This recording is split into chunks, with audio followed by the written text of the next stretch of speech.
Let us not begin at the beginning, nor even at the archive, but rather at the word archive. And with the archive of so familiar a word, ark, we recall names at once the commencement and the commandment. This name apparently coordinates two principles in one. The principle according to nature or history, there where things commence, physical, historical or ontological principle, but also the principle according to the law, there where men and God's command, there where authority, social order are exercised in this place from which order is given, nomological principle. There, we said, and in this place.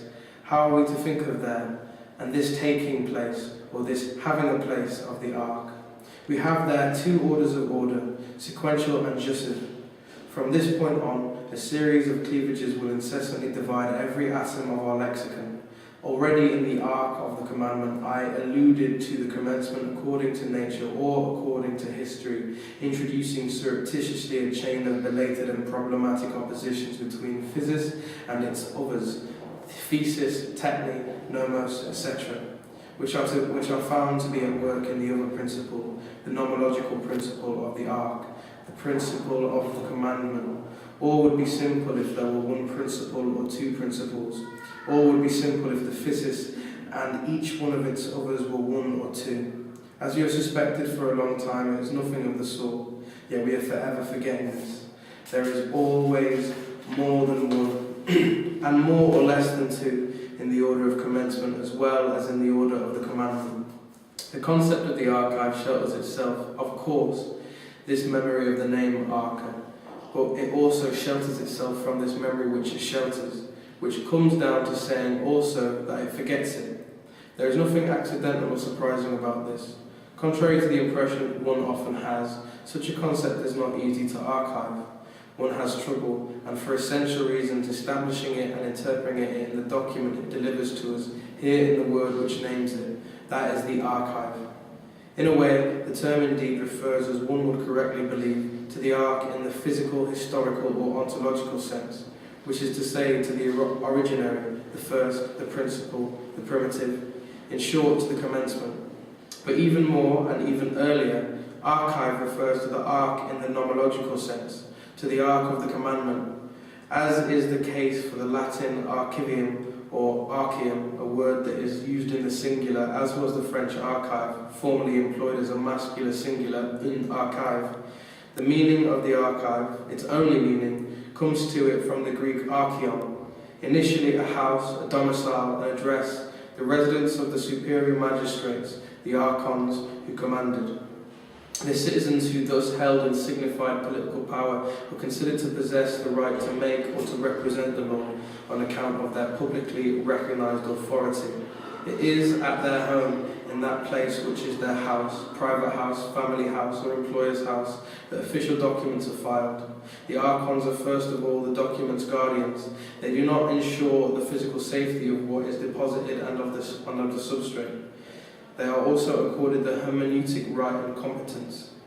They have the power to interpret the archives entrusted to such archons. These documents in effect speak the law. They recall the law and call on or impose the law to be guarded thus in the jurisdiction of this speaking the law. They needed at once a guardian and a localization. Even in their guardianship or their hermeneutic tradition, the archives could do neither without substrate nor without residence. It is thus in this domiciliation, in this house arrest, that archives take place. The dwelling, this place where they dwell, permanently marks this institutional passage from the private to the public, which does not always mean from the secret to the non-secret. It is what is happening right here when a house, the Freud's last house, becomes a museum, the passage from one institution to another. With such a status, the documents, which are not always discursive writings, are only kept and classified under the title of the archive by virtue of privileged topology. They inhabit this uncommon place, this place of election where law and singularity intersect in privilege. At the intersection of the topological and the nomological, of the place and the law, of the substrate and the authority, a scene of domiciliation becomes at once visible and invisible. I stress this point for reasons which will, I hope, appear more clearly later. They all have to do with this toponomology, with this archontic dimension of domiciliation, with this archaic, in truth, patriarchic function, without which no archive would ever come into play or appear as such, to shelter itself and, sheltered, to conceal itself. This archontic function is not solely toponomological. It does not only require that the archive be deposited somewhere on a stable substrate and at the disposition of a legitimate hermeneutic authority. The archontic power, which also gathers the functions of unification, of identification, of classification, was prepared with what we will call the power of consignation. By consignation, we do not only mean in the ordinary sense of the word the act of assigning residence or of entrusting so as to put into reserve, to consign, to deposit, in a place and on a substrate, but here the act of consigning through gathering together signs.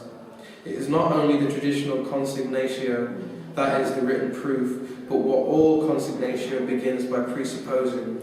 Consignation aims to coordinate a single corpus, and a system or a synchrony in which all the elements articulate the unity of an ideal configuration. In an archive there should not be any absolute dissociation, any heterogeneity or secret which could be separate, or partition in an absolute manner. The archontic principle of the archive is also a principle of consignation, that is, of gathering together.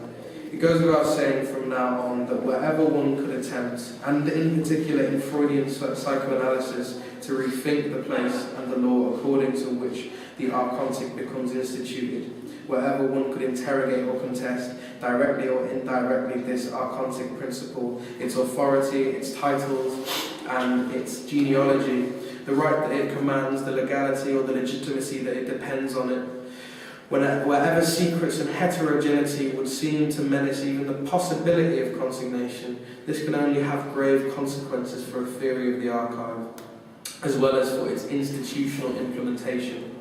A science of the archive must include the theory of this institutionalization, that is to say, the theory both of the law which begins by inscribing itself there and of the right which authorizes it. This right imposes or supposes a bundle of limits which have a history, a deconstructible history, and to the deconstruction of which psychoanalysis has not been foreign, to say the least. This deconstruction in progress concerns, as always, the institution of limits declared to be insurmountable, whether they involve family or state law, the relations between the secret and the non-secret, or, and this is not the same thing, between the private and the public, whether they involve property or access rights, publication or reproduction rights, whether they involve classification and putting into order what comes under theory or under private correspondence, for example, what comes under system, under biography or autobiography, under personal or intellectual analysis. In works said to be theoretical, what is worthy of this name and what is not? Should one rely on what Freud says about this to classify his works? Should one, for example, take him at his word when he presents his Moses as a historical novel? In each of these cases, the limits, the borders, and the distinctions have been shaken by an earthquake from which no classification or concept and no implementation of the archive can be sheltered. Order is no longer assured. I dream now of having the time to submit for your discussion more than one thesis, 3 at least. This time will never be given to me. Above all, I will never have the right to take your time so as to impose upon you rapid fire these 3+N essays, submitted to the test of your discussion. These theses thus remain, for the time being, hypotheses. Incapable of supporting their own demonstration, constrained to posit them along the way in a mode which will appear at times dogmatic, I will recall them in a more critical and formal manner in conclusion. The hypotheses have a common trait. They all concern the impression left, in my opinion, by the Freudian signature on its own archive, on the concept of the archive and of archivization. That is to say, also inversely, and as an indirect consequence, on historiography. Not only on historiography in general, not only on the history of the concept of the archive, but perhaps also on the history of the formation of a concept in general. We are saying for the time being Freudian signature so as not to have to decide yet between Sigmund Freud, the proper name on the one hand, and on the other, the invention of psychoanalysis, project of knowledge, of practice and of institution, community, family, domiciliation, consignation, house or museum in the present state of its archivization. What is in question is situated precisely between the two. Having thus announced my intentions and promised to collect them so as to conclude in a more organised fashion, I ask your permission to take the time and the liberty to enter upon several lengthy preliminary excursions. According to a proven convention, the exegew plays with citation. To cite before beginning is to give the tone through the resonance of a few words, the meaning or form of which ought to set the stage. In other words, the exegew consists in capitalizing on an ellipsis, in accumulating capital in advance, and in preparing the surplus value of an archive. An exegew serves to stock in anticipation and to pre-archive a lexicon which, from there on, ought to lay down the law and give the order, even if this means contenting itself with naming the problem, that is, the subject. In this way, the exegew has at once an institutive and a conservative function, the violence of a power which at once posits and conserves the law, as Benjamin of Zur critic de Gerwald would say. What is at issue here, starting with the exegew, is the violence of the archive itself, as archival violence. It is thus the first figure of an archive, because every archive, we will draw some inferences from this, is at once institutive and conservative, revolutionary and traditional, an economic archive in this double sense. It keeps, it puts in reserve, it saves, but in an unnatural fashion. That is to say, in making the law, or in making people respect the law. A moment ago, we called it nomological. It has the force of a law which is the law of the house as place, domicile, family, lineage, or institution. Having become a museum, Freud's house takes in all these powers of economy. Two citations will exercise themselves in their exegeal form, such a function of archival economy. But in making reference to such an economy, an explicit and implicit reference, they will also have this function as theme or as object. These citations concern and bind between themselves, perhaps secretly, two places of inscription, printing and circumcision. The first of these exegews is the more typographical. The archive seems here to conform better to its concept because it is entrusted to the outside, to an external substrate, and not as the sign of the covenant in circumcision, to an intimate mark, right on the so-called bodily proper. But where does the outside commence? This question is the question of the archive. There are undoubtedly no others. At the beginning of chapter 6 of Civilization and its Discontents, Freud pretends to worry. Is he not investing in useless expenditure? Is he not in the process of mobilizing a ponderous archiving machine, press, printing, ink, paper, to record something which in the end does not merit such expense? Is not what he is preparing to deliver to the printers so trivial as to be available everywhere? The Freudian lexicon here indeed stresses a certain printing technology of archivization, but only so as to feign the faulty economic calculation. Freud also entrusts to us the impression, the feeling inspired by this excessive and ultimately gratuitous investment in a perhaps useless archive. In none of my previous writings have I had so strong a feeling as now that what I am describing is common knowledge, and that I am using up paper and ink, and, in due course, the compositors' and printers' work and material, in order to expound things which are in fact self-evident. In sum, this is a lot of ink and paper for nothing, an entire typographical volume in short, a material substrate which is out of all proportion. In the last analysis, to recount stories that everyone knows, but the movement of this rhetorical leads elsewhere, because Freud draws another inference. In the retrospective logic of a future perfect, he will have to have invented an original proposition which will make the investment profitable. In other words, he will have to have found something new in psychoanalysis, a mutation or a break within his own theoretical institution. And he will have not only to have announced some news, but also to have archived it, to have put it, as it were, to the press. For that reason, I should be glad to seize the point if it were to appear that the recognition of a special independent aggressive instinct means an alteration of the psychoanalytic theory of the instincts. The rhetoric and the logic of this paragraph are vertiginously cunning, all the more wily because they feign disarmed naivety. In what can also be read as a theatricalizing of archivization, Freud seems at first to perform a courteous captatio benevolente, a bit like the one I owe you here. In the end, I have nothing new to say. Why detain you with these worn-out stories? Why this wasted time? Why archive this? Why these investments in paper, in ink, in characters? Why mobilize so much space and so much work, so much typographic composition? Does this merit printing? Aren't these stories to be had everywhere? If it is not without perversity, this captatio benevolente turns out to be itself a useless expenditure, the fiction of a sort of rhetorical question. Immediately afterward, Freud suggests in effect that this archivization would not be so vain and a pure loss in the hypothesis that it would cause to appear what in fact he already knows he will cause to appear. And thus, this is not a hypothesis for him, a hypothesis submitted for discussion, but rather an irresistible thesis. Namely, the possibility of a radical perversion, indeed a diabolical death drive, an aggression or a destruction drive, a drive thus of loss.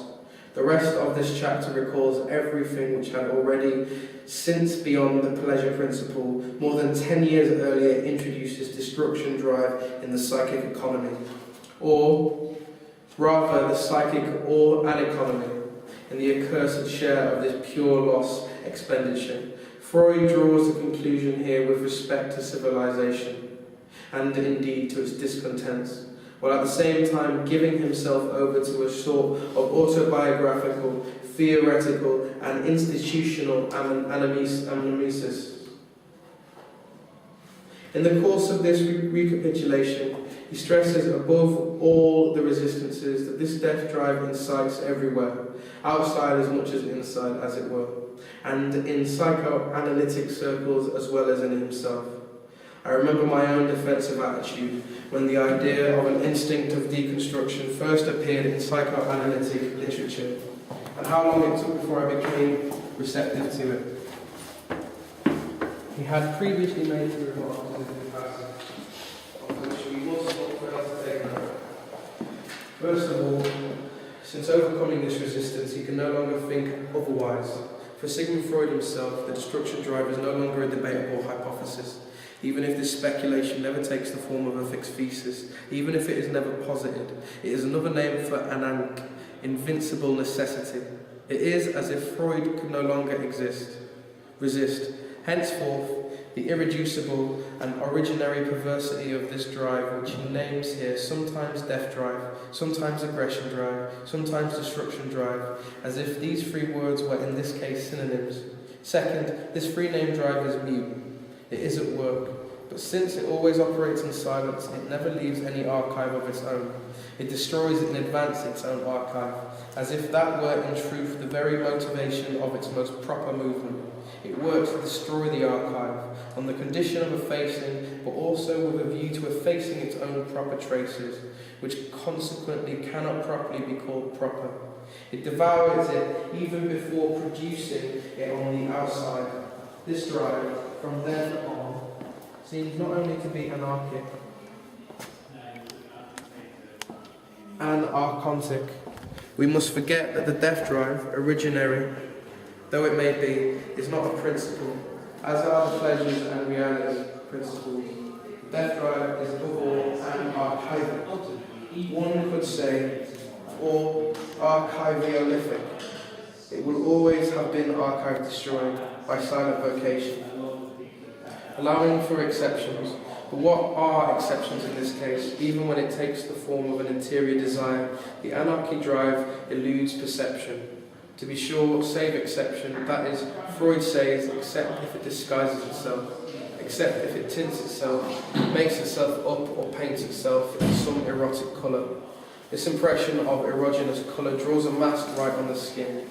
In other words, the archiveolithic drive is never present in person, neither in itself nor in its effects. It leaves no monument. It bequeaths no document of its own.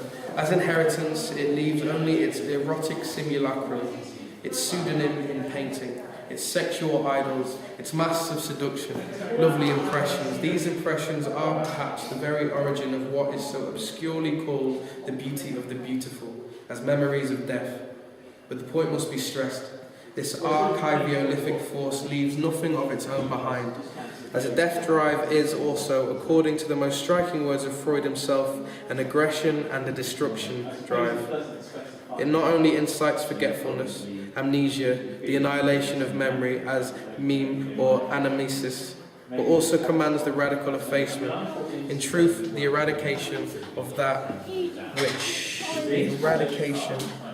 which can never be reduced to meme or anamnesis. I think you can still get money off at the putting up at Helen Dance.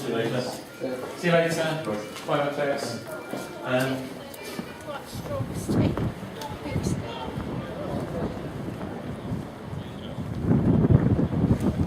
That is the archive, consignation, the documentary or monumental apparatus as hypomema. Mnemotechnical supplement or representative, auxiliary or memorandum, because the archive, if this word or this figure can be stabilized so as to take on signification, will never be either memory or anamnesis as spontaneous, alive, and internal experience. On the contrary, the archive takes place at the place of originary and structural breakdown of the said memory. There is no archive without a place of consignation, without a technique of repetition, and without a certain exteriority. No archive without outside. Let us never forget this Greek distinction between mneme or anamnesis on the one hand and hyponema on the other. The archive is hyponesic. And let us note in passing a decisive paradox to which we will not have time to return, but which undoubtedly conditions the whole of these remarks.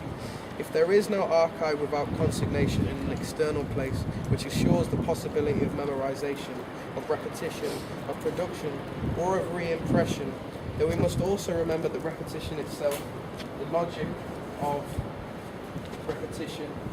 Indeed, the repetition compulsion remains, according to Freud, indissociable from the death drive, and thus from consequence, right on that which permits and conditions archivization, we will never find anything other than that which exposes to destruction, and in truth menaces with destruction, introducing a priori forgetfulness, and the archiveolithic into the heart of the body, into the by-heart itself.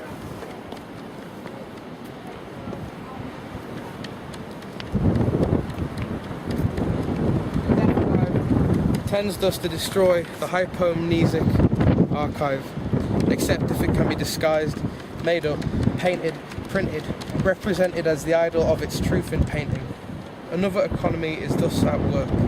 The transaction between this death drive and the pleasure principle, between Thanatos and Eros, but also between the death drive and this apparent dual opposition of principles, of archi. For example, the reality principle and the pleasure principle. The death drive is not a principle. It even threatens every principality, every archontic primacy, every archival desire. It is what we will call later le mal d'archive, archive fever. Such is the scene that once within and beyond all staging, Freud can only justify the apparently useless expenditure of paper, ink and typographic printing. In other words, the laborious investment in the archive by putting forward the novelty of his discovery, the very one which provokes so much resistance and, first of all, in himself, and precisely because its silent vocation is to burn the archive and to incite amnesia, thus refuting the economic principle of the archive, aiming to ruin the archive's accumulation and capitalization of memory on some substrate and in an exterior place. What in general can this substrate consist of?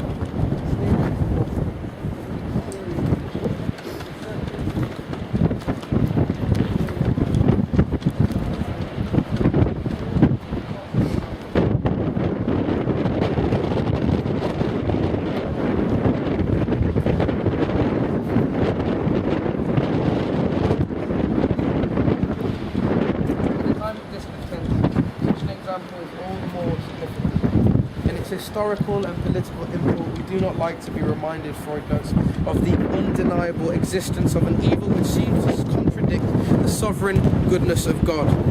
But if this devil, another proper name for the free-name drive, seems then, in the eyes of Christians, for Christian science, in English in the text, irreconcilable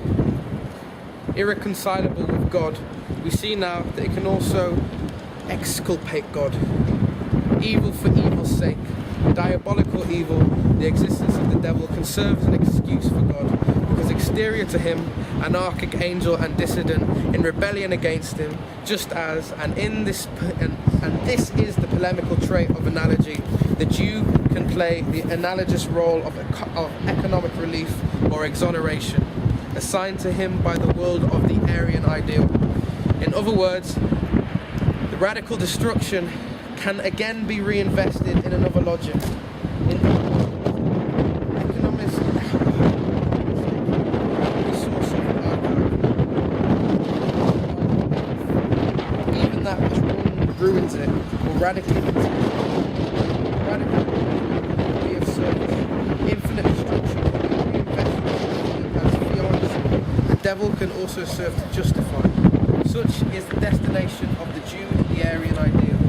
Earlier in the same text, Freud poses an interesting critique of nationalism and of anti-Semitism, on which we ought to meditate today, and which we cannot possibly enter into here. In a preliminary fashion, and still limiting ourselves to this archivization of the Freudian archive, we ought to pay attention also to a date. Let us consider the technical model of the machine, intended in Freud's eyes to represent the outside world as internal, namely the mystery.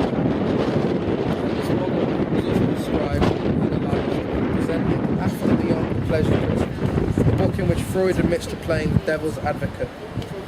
The description includes several allusions to that which in the functioning of this mystic pad is conditioned by the earlier description.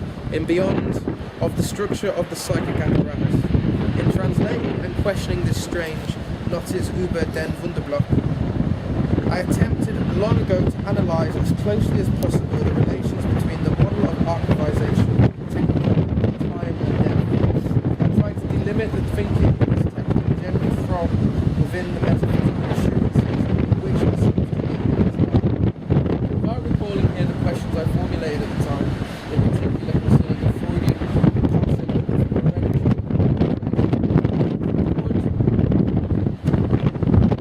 Simply like to cite one comment.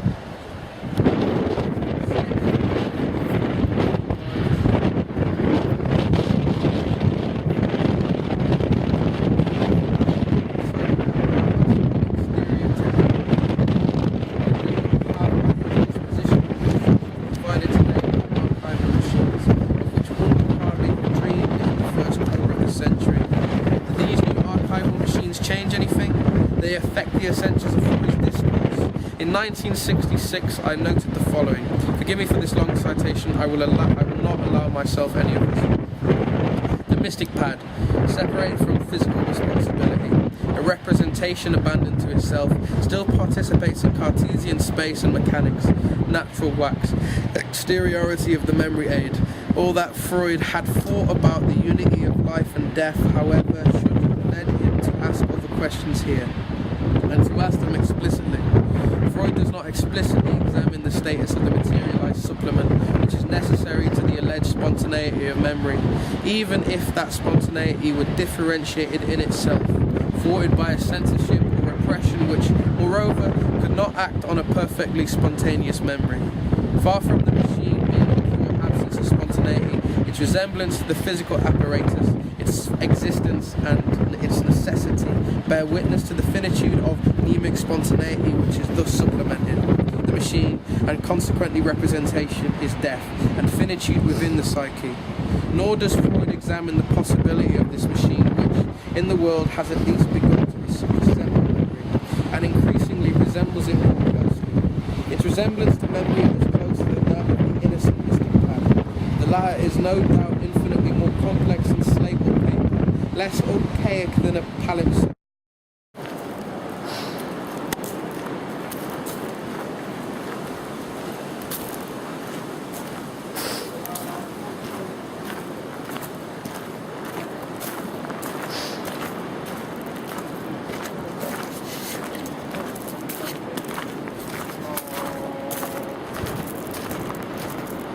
rhetoric or semantics, but they are also accumulated there. They directly concern the structures of archivization, because they touch on the topic differences and thus on the location of the substrates and traces, on the subjectile of consignation from one system to the other. Unlike repression, which remains unconscious in its operation and in its result, suppression affects what Freud calls a second censorship between the conscious and the pre-conscious, or rather affects the effect, which is to say that which can never be repressed in the unconscious, but only suppressed and displaced in another effect. It is one of those numerous questions we will not be able to treat here in their epistemology, in their historiography, in their operations as well as in their object. What should the classical archivists or historians make of this distinction between repression and repression, between Verdrang, Drunk and Unterdrückung, between repression and suppression? If this distinction has any relevance, it will be enough to disrupt the tranquil landscape of all historical knowledge, all of historiography, and even of all self-consistent scholarship. Who could say that this has only begun to happen? And even among the historians of psychoanalysis, who nevertheless ought to be the first to rework their axiomatics and their methodology, even assuming that the classical concept of historical science and of scholarship still resists and rides out this mutation intact. This orients us towards the second valence of the word's impression. It no doubt seems less immediately necessary and obvious. Impression, Freudian impression, this no doubt made something else be felt in anticipation. What? Well, concerning the archive, Freud never managed to form anything that deserves to be called a concept. Neither have we, by the way. We have no concept, only an impression, a series of impressions associated with a word, to the rigor of the concept. I am opposing here the vagueness or the open imprecision, the relative indetermination of such a notion. Archive is only a notion, an impression associated with the word and for which, together with Freud, we do not have a concept. We only have an impression, an insistent impression through the unstable feeling of a shifting figure, of a schema, or of an infinite or indefinite process. Unlike what a classical philosopher or scholar would be tempted to do, I do not consider this impression, or the notion of this impression, to be a subconcept. The feebleness of a blurred and subjective pre-knowledge destined for I know not what sin of nominalism, but to the contrary, as I will explain later, I consider it to be the possibility and the very future of the concept, to be the very concept of the future, if there is such a thing, and if, as I believe, the idea of the archive depends on it. This is one of the theses. There are essential reasons for which a concept in the process of being formed always remains inadequate relative to what it ought to be, divided, disjointed between two forces. And this disjointedness has a necessary relationship with the structure of archivization. It follows certainly that Freudian psychoanalysis proposes a new theory of the archive. It takes into account a topic and a depth drive without which there would not in effect be any desire or any possibility for the archive. But at the same time, at once for strategic reasons and because the conditions of archivization implicate all the tensions, contradictions or aporias that we are trying to formalize here, notably these which make it into a movement of the promise and the future, and of the future no less than of recording the past. The concept of the archive must inevitably carry in itself, as does every concept, an unknowable weight. The presupposition of this weight also takes on the figures of repression and suppression, even if it cannot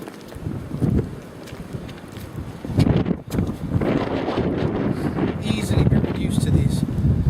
This double presupposition leaves an imprint. It inscribes an impression in language and in discourse. The unknowable weight that imprints itself thus does not weigh only as a negative charge. It involves the history of the concept. It inflects archive desire, fever. Their opening on the future, their dependency with respect to what will come, in short, all that ties knowledge and memory to the promise. Freudian impression also has a third meaning, unless it is the first, the impression left by Sigmund Freud, beginning with the impression left in him, inscribed in him from his birth and his covenant, from his circumcision, through all the manifest or secret history of psychoanalysis, of the institution and of the works by way of the public and private correspondence, including this letter from Jacob Shelemo Freud to Shelemo Sigmund Freud, in memory of the signs or tokens of the covenant and to accompany the new skin of the Bible. I wish to speak of the impression left by Freud by the event which carries this family name, the nearly unforgettable and incontestable, undeniable impression, even and above all for those who deny it, that Sigmund Freud will have made on anyone after him who speaks of him or speaks to him, and who must then, accepting it or not, knowing it or not, be thus marked in his or her culture and discipline, whatever it may be, in particular philosophy, medicine, psychiatry, and more precisely here, because we are speaking of memory and of archive, the history of texts and of discourses, political history, legal history, the history of ideas or of culture, the history of religion and religion itself, the history of institutions and sciences, in particular the history of this institutional and scientific project called psychoanalysis. Not to mention the history of history, the history of historiography. In any given discipline, one should no longer be able to, thus one no longer has the right or the means to claim to speak of this without having been marked in advance in one way or another by this Freudian impression. It is impossible and illegitimate to do so without having integrated, well or badly, in an important way or not, recognizing it or denying it, what is here called the Freudian impression. If one is under the impression that it is possible not to take this into account, forgetting it, effacing it, crossing it out, or objecting to it, one has already confirmed, we could even say countersigned, thus archived, a repression or a suppression. This then is perhaps what I heard without hearing, what I understood without understanding, what I wanted to obscurely to overhear, allowing these words to dictate me over the telephone in Freudian impression.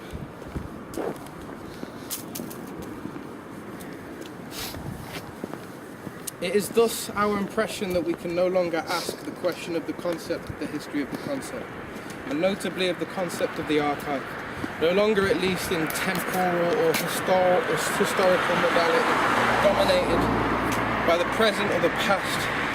We no longer feel we have the right to ask questions whose form, grammar and lexicon nonetheless seem so legitimate, sometimes so neutral. We no longer find assured meaning in questions such as these. Do we already have at our disposition the concept of the archive? The concept of the archive which deserves this name, which is one and whose unity is assured? Have we ever been assured of the homogeneity, of the consistency, of the univocal relationship of any concept to a term or to such a word as archive? In their form and in their grammar, these questions are all turned toward the past. They ask if we have already had at our disposal such a concept, and if we have ever had any assurance in this regard. To have a concept at one's disposal, to have assurances with regards to it, is to presuppose a close heritage and the guarantee sealed in some sense by that heritage.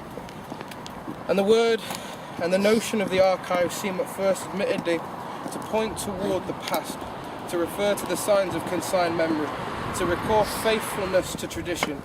If we have attempted to underline the past in these questions from the outset, it is also to indicate the direction of another problematic. As much as anything of the past before such a thing, the archive should call into question coming of the future. And if we still lack a viable, unified, given concept of the archive, it is undoubtedly not a purely conceptual, theoretical, epistemological insufficiency on the level of multiple and specific disciplines.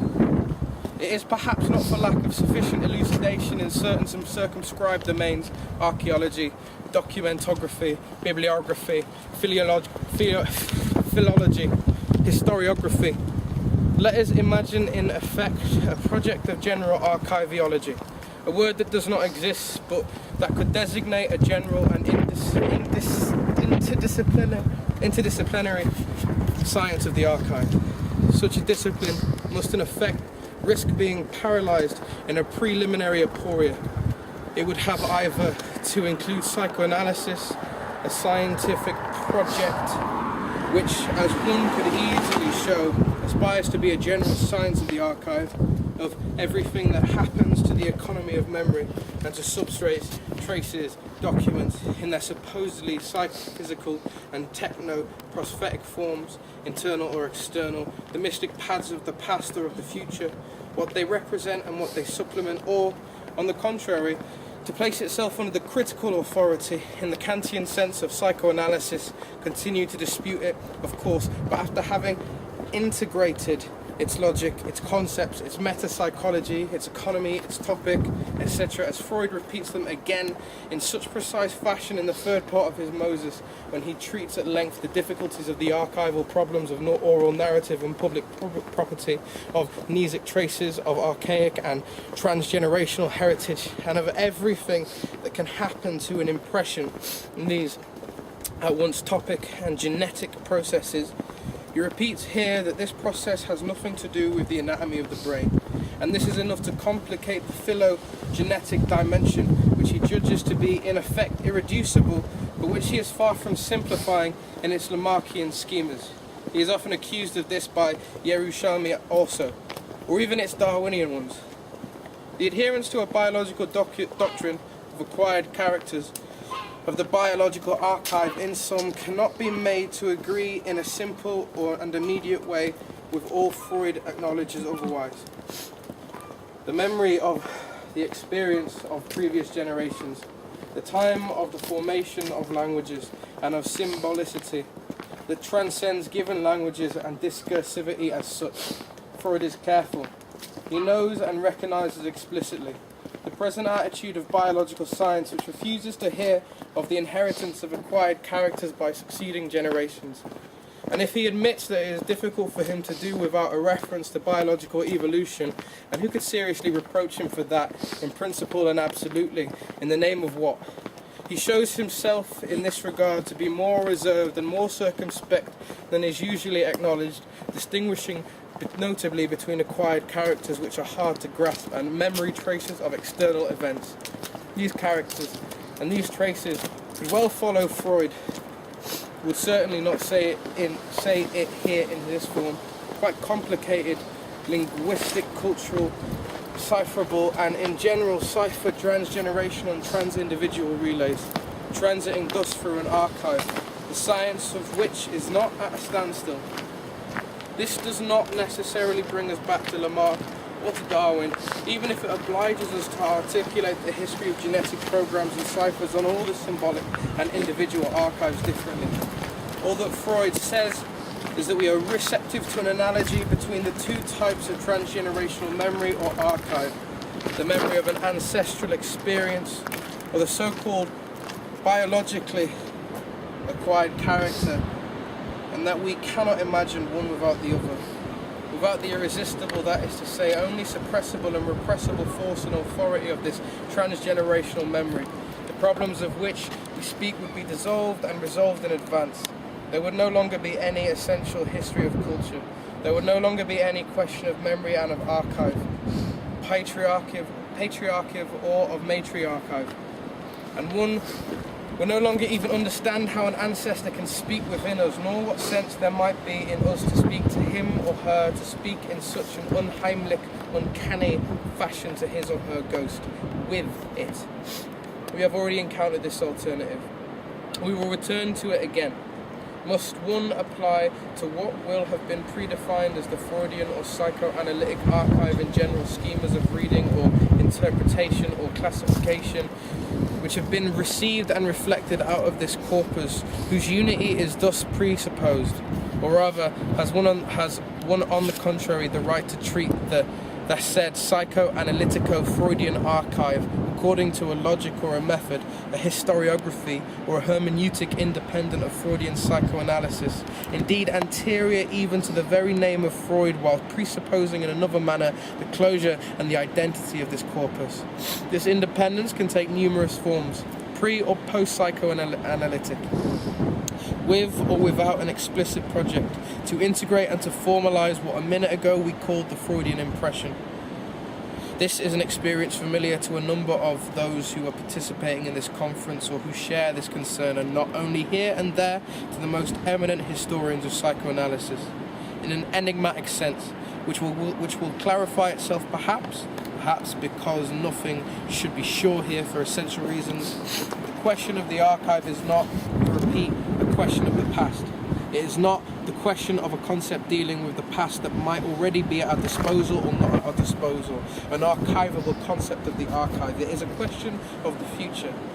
The question of the future itself, the question of a response and of responsibility for tomorrow. The archive. If we want to know what that will have meant, we will only know in times to come. Perhaps not tomorrow, but in times to come. Later on, or perhaps never. A spectral messianicity is at work in the concept of the archive, and ties it, like religion, like history, like science itself, to a very singular experience of the promise. And we are never far from Freud in saying this. Messianicity does not mean messianism. Having explained myself on this elsewhere in Spectres of Marx, and even if this distinction remains fragile and enigmatic, allow me to treat it as established in order to save time. Later we ought perhaps to formulate the concept and the formal law of this messianic hypothesis. For the moment, allow me to illustrate it while evoking again one of the most striking moments in the scene. If I may say it in front of him, that Yerushalmi has, with Freud at the end of his book, in what he calls his monologue with Freud, we must come to the moment at which Yerushalmi seems to suspend everything, in particular everything he has said and done up to this point. From the thread of a discrete sentence, one could be tempted to regard this thread as the umbilical cord of the book. Everything seems to be suspended from this umbilical cord, by the umbilical cord of the event of such a book as this represents. For in a work entirely devoted to memory and the archive, a sentence on the last page says the future. It says, in the future tense, much will depend, of course, on how the very terms Jewish and science are to be defined. This sentence followed an allusion to much future work, and it aggravated the opening of this future, enlarging it accordingly, in which the very possibility of knowledge remained suspended in the conditional Professor Freud. At this point, I find it futile to ask whether genetically or structurally psychoanalysis is really a Jewish science, that we shall know, if it is at all knowable, only when much future work has been done. Much will depend, of course, on how the very terms Jewish and science are to be defined. Dramatic turn, stroke of theatre, coup de theatre within coup de theatre. In an instant which dislocates the linear order of presence, a second coup de theatre illuminates the first. It is also the thunderbolt of love at first sight, a coup de foudre, love and transference, which in a flash transfixes with light the memory of the first with another light. One no longer knows what the tense of this theatre will have been. The first stroke of theatre, the first stroke, the first period. The question of the archive remains the same. What comes first? Even better, who comes first and second? At the end of the preceding chapter, the first coup de theatre involving a crucial episode and a canonical text, Yerushalmi had established the extraordinary archive we inscribed in the exegete. He had given his readers the unique copy given, but first of all returned by the arch-patriarch to the patriarch, by Jacob to Sigmund, and yet, right on the substrate of its new skin, the figurative reminder of a circumcision, the impression left on his body by the archive of a dissymmetrical covenant without contract, of a heteronomic covenant to which Sigmund Shelemo subscribed before even knowing how to sign, much less countersign his name. In the bottomless thickness of this inscription en abim, in the instant of the archaeonomological event, under the new skin of a book that consigns the new skin, wounded and blessed of a newborn, there resonated already the words intended for the newborn of a God speaking to him, in him, within you. Even before he could speak, giving him to understand, to hear. In truth, to read or to decipher, go read my book that I have written. Giving us this archive to read, offering it to us in the course of a masterly decipherment. Yerushalmi, in turn, means to give than to give back. He acts a bit like Jacob, who does not give Sigmund his Bible, but rather gives it back to him, returns it to him. In giving us this document to read, this true scholar wants also to give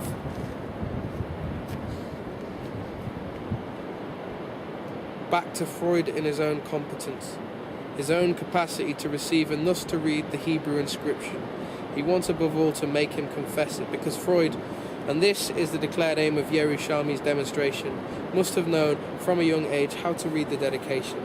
He ought in consequence to have confessed belonging, thus making his Hebrew culture public, or doing so more clearly than he did.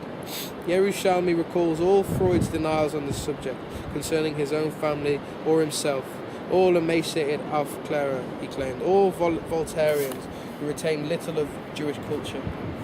Like Freud's father, the scholar seeks to call Sigmund Schelemo back to the covenant by establishing, that is to say, by restoring the covenant.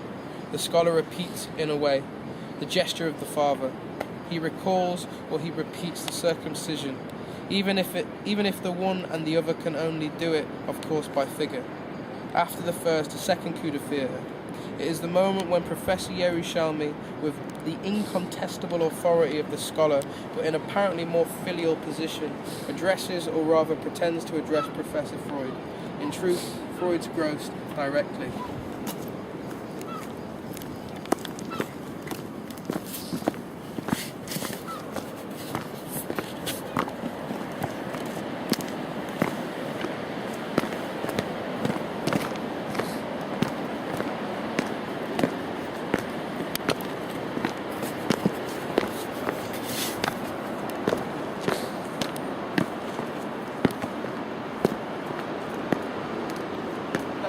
Then is more filial, that it manifests the love and the respect of the son in no way contradicts the repetition of the paternal gesture.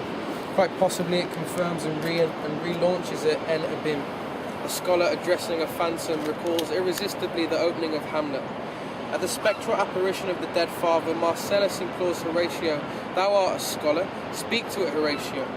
I have tried to show elsewhere that though the classical scholar did not believe in phantoms and truly would not know how to speak to them, even forbidding himself to do so, it is quite possible that Marcellus had anticipated the coming of a scholar of the future, a scholar who, in the future, and so as to conceive of the future, would dare speak to the phantom, a scholar who would dare to admit that he knows how to speak to the phantom, even claiming that this not only either contradicts nor limits his scholarship, but will in truth have conditioned it, at the price of some still inconceivable complication that may yet prove the other one, that is, the phantom, to be correct. And perhaps always the paternal phantom, that is, who is in a position to be correct, to be proven correct, and to have the last word. Dear and most highly esteemed Professor Freud, so begins this letter, an intensely filial and respectful letter, indeed, but all the more bitter, cutting, merciless in the reproach, one would say, murderous in the quibbling, if the other were not dead, and thus infinitely inaccessible in his all-powerful vulnerability. These 30-odd pages are not only to be classed as fiction, which would already be a break with the language that has dominated up to this point in the book. That is, the discourse of scholarship, the discourse of a historian, of a philologist, of an expert on the history of Judaism, of a biblical scholar, as they say, claiming to speak in all objectivity while basing himself on ancient or new archives. And the wealth of these novelties has to do, in particular, with the fact that certain of these documents, until now hardly visible or inaccessible, secret or private, have been newly interpreted, newly translated, newly illuminated from historical or philological viewpoints. No, this fiction has another originality, which sets the fictionality of the monologue as if en abim, the apostrophe is addressed to a dead person. The historian's object has become spectral subject, the virtual addressee or interlocutor of a sort of open letter, another archive effect. In its very fiction, this apostrophe enriches the corpus it claims to treat, but which it enlarges, and of which, in fact, it is henceforth a part. At the end of a tight discussion with the phantom, according to the intersected rules of psychoanalysis and of the Talmud, in the spirit of Le Didac, the signatory of the book and of the letter ends it by interrogating the spectre of Freud. We will come to this. For the moment, We say of the book and of the letter because if the letter is apparently a part of the book, if the monologue with Freud resembles the last chapter of the book, one can also note two other structural singularities about its relationship to the book, which, at least according to the editorial convention of its bibliographic archivization, contains it within itself. In the first place, this fictitious monologue is heterogeneous to the book, in its status, in its project, in its form. It is thus by pure juridical fiction that such a fiction is in effect bound in the same book, signed by the same author, and that is classified under 8 scientific rubrics, non-fictional, neither poetic nor novelistic nor literary, in the bibliographic catalogue whose classical categories are all found at the beginning of the work. In the second place, this postscript of sorts retrospectively determines what precedes it. It does it in a decisive fashion, marking it indeed with an essential indecision, namely the umbilical opening of the future, which makes the word due and science indeterminate at the very least, or in any case accedes to their indetermination. Thus one can just as well say that the entire book is in advance contained, as if carried away, drawn in, engulfed by the abysmal element of the monologue, for which it constitutes a kind of long preface, an exegue, a preamble, or a foreword. The true title of the book, its most appropriate title, its truth, would indeed be Monologue with Freud. Let us note this at least on account of the archive, to recall that there could be no archiving without titles, hence without names and without the archontic principle of legitimization, without laws, without criteria of classification and of hierarchization, without order and without order in the double sense of the word. In the course of this tete-a-tete discussion, but in the presence of the reader, that we are, or God knows who, as terstis, third party or witness. Freud is no longer treated as a third person represented by his written works, public and private writings, clinical, theoretical, autobiographical, institutional or not, psychoanalytic and political, scientific or novelistic, because Yerushalmi's entire book turns around a book by Freud that he himself wanted to present as a fiction, Der Mann Moses, ein Historiker Roman, while aiming at a new concept of truth, that is, under the name of historical truth, the truth that scholarship, historiography, and perhaps philosophy have some difficulty thinking through. Freud is thus no longer treated as a witness in the third person, terstis. He finds himself called to witness as a second person, a gesture incompatible in principle with the norms of classical scientific discourse, in particular with those of history or of philology, which had presided over the same book up to this point. In addition, the signatory of this monological letter all of a sudden proposes to this second person, who is as first addressed as you and not he, to speak in terms of we. And as he recognizes that this other does not have a true right of reply, he responds for him. In what is at issue here, indeed has been so all along, we both have, as Jews, an equal stake. Therefore, in speaking of the Jews, I shall not say they, I shall say we. The distinction is familiar to you. By definition, because he is dead and thus incapable of responding, Freud can only acquiesce. He cannot refuse this community at once proposed and imposed.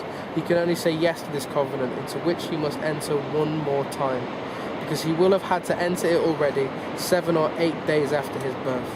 Mutatis mutandis. This is the situation of absolute dissymmetry and heteronomy, in which a son finds himself on being circumcised after the 7th day, and on being made to enter into a covenant at a moment when it is out of the question that he respond, sign or countersign. Here again the archive marked once in his body. Freud hears himself recalled to the indestructible covenant that this extraordinary performative engages, I shall say we, when it is addressed to a phantom or a newborn. Let us note, at least in parentheses, the violence of this communal dissymmetry remains at once extraordinary and precisely most common. It is the origin of the common, happening each time we address someone, each time we call them while supposing, that is to say, while imposing a we, and thus while inscribing the other.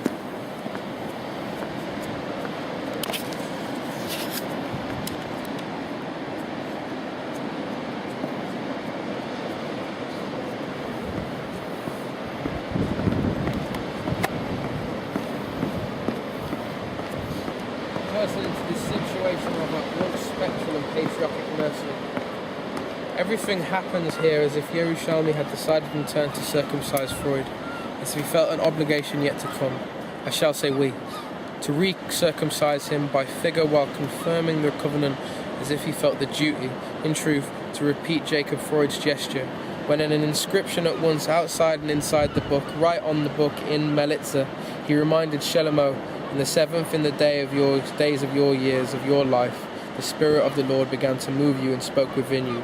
Go, read in my book that I have written. The memory without memory of a mark returns everywhere, about which we ought to debate with Freud concerning his many rapid statements on this subject. It is clearly the question of the singular archive named circumcision. Although he speaks of it here and there from Freud or from Jones's point of view, Yerushalmi does not place this mark, at least in its literalness, at the centre of his book. And the enigma of circumcision, notably in the great war between Judaism and Christianity, is quite often that of its literalness, and of all that depends on this. Although I believe this question to be irreducible, in particular in the rereading of Freud, irreducible notably to that of castration, I must put it aside here, not without some regret, along with that of the phylacteries, those archives of skin or parchment covered with writing that Jewish men hereto, and not Jewish women, carry close to their body, on their arms and on their foreheads, right on the body, like the sign of circumcision, but without being right on. But this time does not exclude the detachment and the untying of the ligament, of the substrate, and of the text simultaneously. In this deliberately filial scene that Yerushalmi has with the patriarch of psychoanalysis, the apostrophe is launched from the position of the father of the dead father. The other speaks. It is often thus in scenes the son has with the father. Speech comes back to the grandfather. Speech returns. In French, la parole revient, an act of speaking and as right to speech. Why is this monologue clearly not a monologue or a soliloquy? Because it plays on the irony of presenting itself as a monologue with? Because more than one person speaks? Undoubtedly, but there is more than the number. There is the order. For if the signatory of the monologue is not alone in signing, far from it, he is above all the first to do so. He speaks from the position of the other. He carries in himself this mouthpiece. He bears the voice that could be that of Jacob Freud, namely the arch-patriarch of psychoanalysis. And thus, in the name of Jacob, the voice of all arch-patriarchs in history, in Jewish history in particular. For example, those who not only inscribe their sons in the covenant at the moment of their circumcision and do it more than once, literally or by figure, but do not cease to be surprised and to remain sceptical about the possibility that a daughter could speak in her own name. I have just alluded to the last request that the signatory of this monologue without response addresses to Freud's phantom. This request is carried in a question. We must distinguish between the one and the other here. The request questions on the subject of Anna Freud. Your Antigone, says Yerushalmi in passing. Yerushalmi, who is clearly thus identifying Freud as spectre with Oedipus, thinks perhaps that this will suffice to de-Oedipalize his own relationship with Freud, as if there were no possibility of it ever becoming Oedipus's Oedipus. In 1977, Anna Freud was invited by the Hebrew University of Jerusalem to inaugurate an endowed chair carrying the name of her long-dead father. Unable to go, she too sends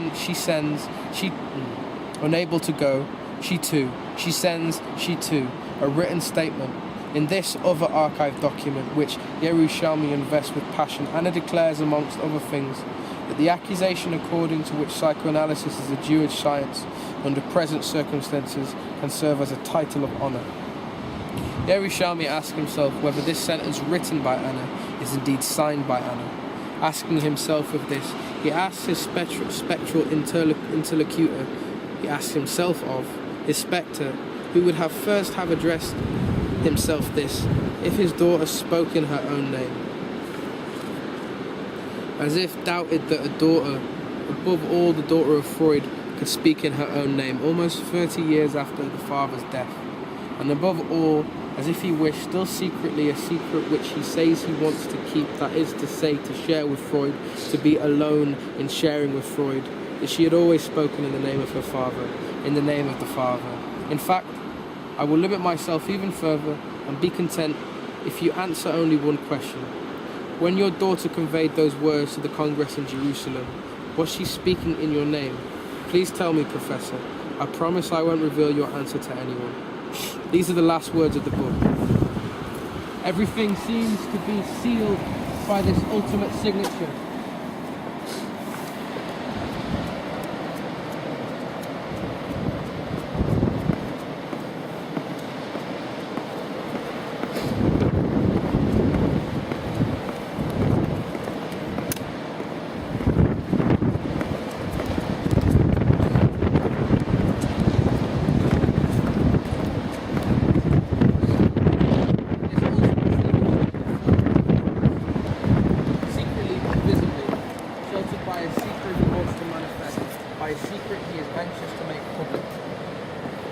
Yerushalmi wishes that Anna Antigone had only been the living spokesperson, the faithful interpreter, the voice bearer come to support her dead father and to represent his word, his name, his belonging, his thesis, and even his faith. What, according to Yerushalmi, did she say then? That in spite of all of Freud's strategic denials, negations, in spite of all the political precautions he expressed throughout his life concerning the universal non-Jewish essence of psychoanalysis, it sought to honor itself for being Jewish, for being fundamentally, essentially, radically Jewish science. Jewish in a different sense from the anti-Semitic allegation, while revealing the historical truth of anti-Semitism. It seems to me that Yerushalmi's thesis advances here while withdrawing itself. But it is a thesis with a rather particular status and a paradoxical movement. It posits not so much what is as what will have been and ought to or should be in the future, namely that psychoanalysis should in the future have been a Jewish science. I will return in a moment to this temporal modality. In a sense, admittedly, which is radically different from that of the anti-Semitic denunciation, which would bring to light, and one more time, and according to a very Freudian gesture in its style and tradition, the truth that could be carried by the anti-Semitic consciousness. We will return to this question in another form momentarily. For the time being, I will pull from this web a single interpretive thread, the one that concerns the archive. What happens to the status of the archive in this situation? Well, the day when, in an absolutely exceptional, unprecedented, unique and inaugural fashion, indeed one that is incompatible with the tradition and the very idea of science, of episteme, of historia, or of theoria, indeed of philosophy in the West, the day and from the moment when a science presenting itself as such, and under this name binds itself intrinsically not only to the history of a proper name, of affiliation, a dog, a house, here Freud's house, but to the name and to the law of a nation, of a people or of a religion, here psychoanalysis as a Jewish science, this would have the consequence, among others, of radically transferring the relationship of such a science to its own archive, and in the same stroke, having kept an essential account of the singularity of an archaeon, this would transform the concept of science and the concept of the archive in the classical structure of their concept, a science, a philosophy, a theory, a theorem, or are or should be intrinsically independent of the singular archive of their history. We know well that these things, science, philosophy, theory, etc., have a rich history and a complex history that carries them and produces them in a thousand ways. We know well that in diverse and complicated ways proper names and signatures count, but the structure of the theoretical, philosophical, scientific statement, and even when it concerns history, does not have, should not in principle have, an intrinsic and essential need for the archive, and for what binds the archive in all its forms to some proper name, or to somebody proper, to some familial or national filiation, to covenants, to secrets. It has no such need. In any case, in its relationship, or in its claim to truth, in the classical sense of the term, but as soon as one speaks of a Jewish science, whatever one's understanding of this word, and I will come back to this in an instant, the archive becomes a founding moment for science as such. But not only the history of the memory of singular events, of exemplary proper names, languages and filiations, but the deposition in an archaeon, which can be an ark or a temple, the consignation in a place of a relative exteriority. whether it has to do with writings, documents, or ritualized marks on the body, for example, phylacteries or circumcision. Our issue here is nothing less than taking seriously the question whether a science can depend on something like a circumcision. We are deliberately saying that something like a circumcision to designate the place of this problem, a place that is itself problematic, between the figure and literalness.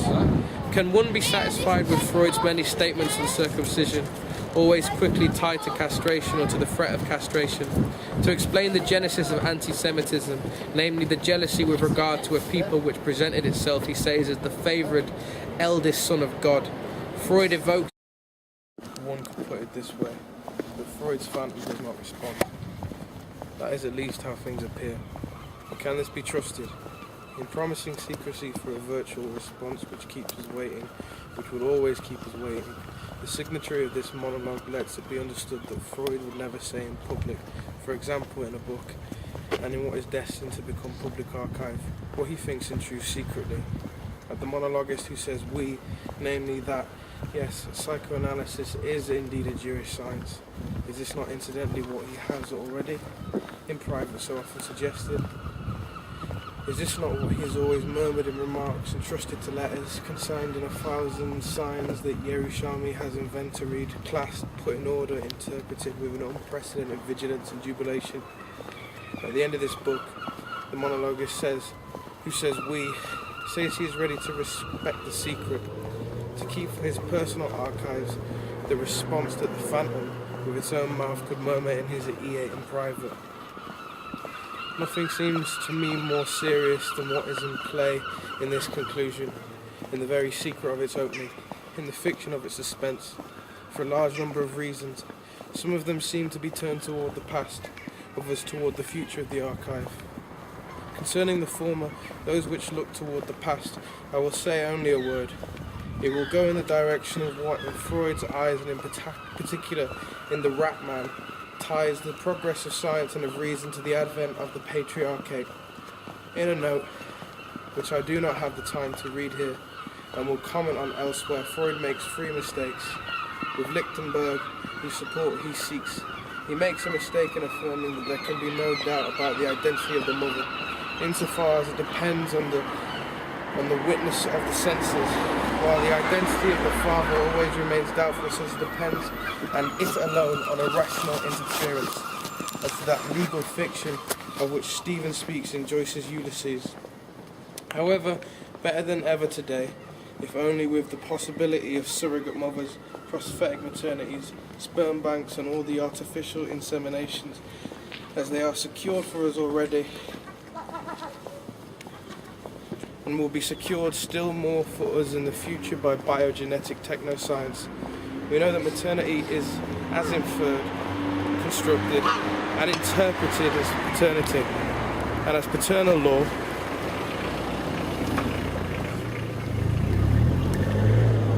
In truth, it has always been thus, for the one and for the other.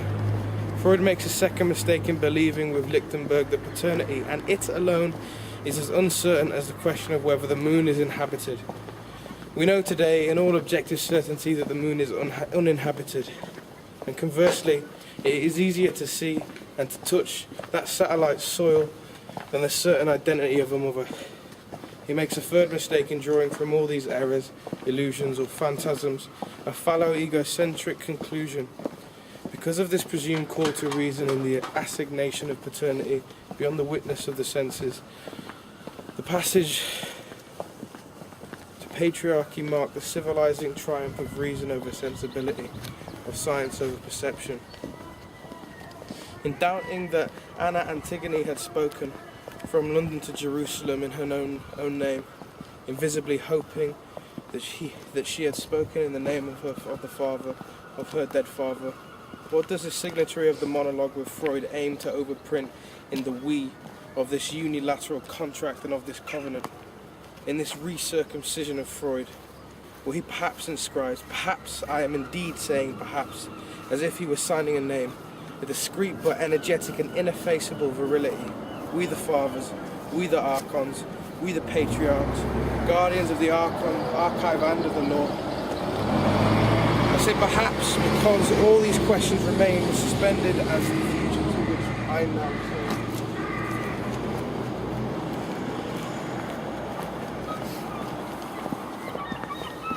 I am indeed saying perhaps, as Yerushalmi says perhaps, at one of the most decisive moments of his suspended conclusions, absurd possibly, but Tomadoc perhaps after all.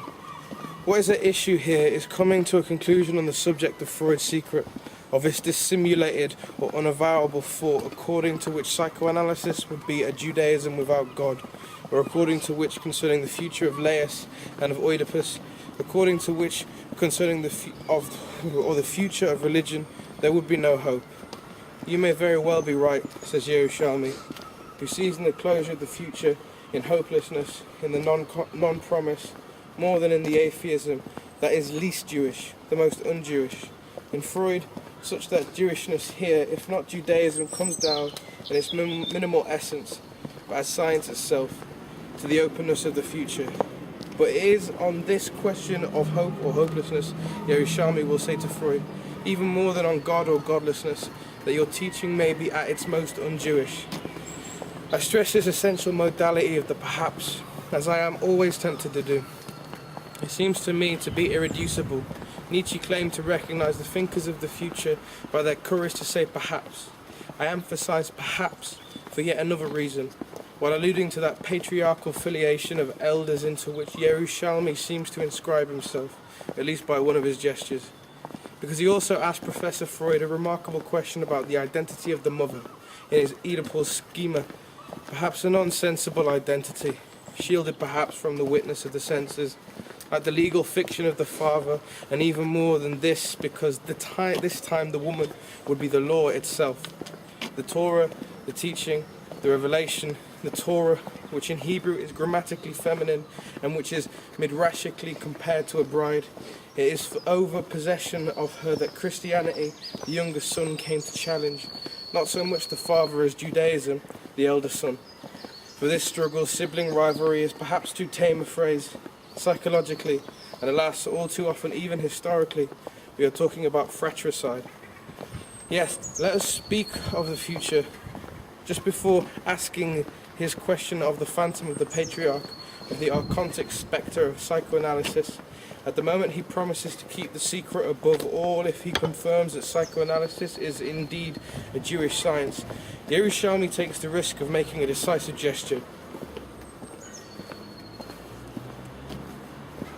In a stroke, in a single paragraph, he overturns the entire epistemological axiomatic which had seemed up to this point to be a presupposition of his discourse. To describe this gesture, I will select, once again, only what concerns the archive. First of all, it seems that in private, and I stress this point in a private letter, Freud had already given, in the essentials, the very response that Yerushalmi seemed to be waiting for, or pretends to be waiting for, by promising to keep it to himself, as if he wanted to have for himself in secret, here for his very own self, Joseph Chaim Yerushalmi, the principle of an equally private response which Freud had already, 65 years earlier, to Enrico Morselli, as if he wanted to share with Freud all alone a secret that Freud had already confided to someone else before Yerushalmi was even born. In 1926, Yerushalmi writes, "You wrote privately to Enrico Morselli that you were not sure that his notion that psychoanalysis, the direct product of the Jewish mind, is correct, but that if it is, you wouldn't be ashamed." After having cited this private document, Yerushalmi adds a remark. It displaces in one stroke the whole question of the equation between Judaism and psychoanalysis.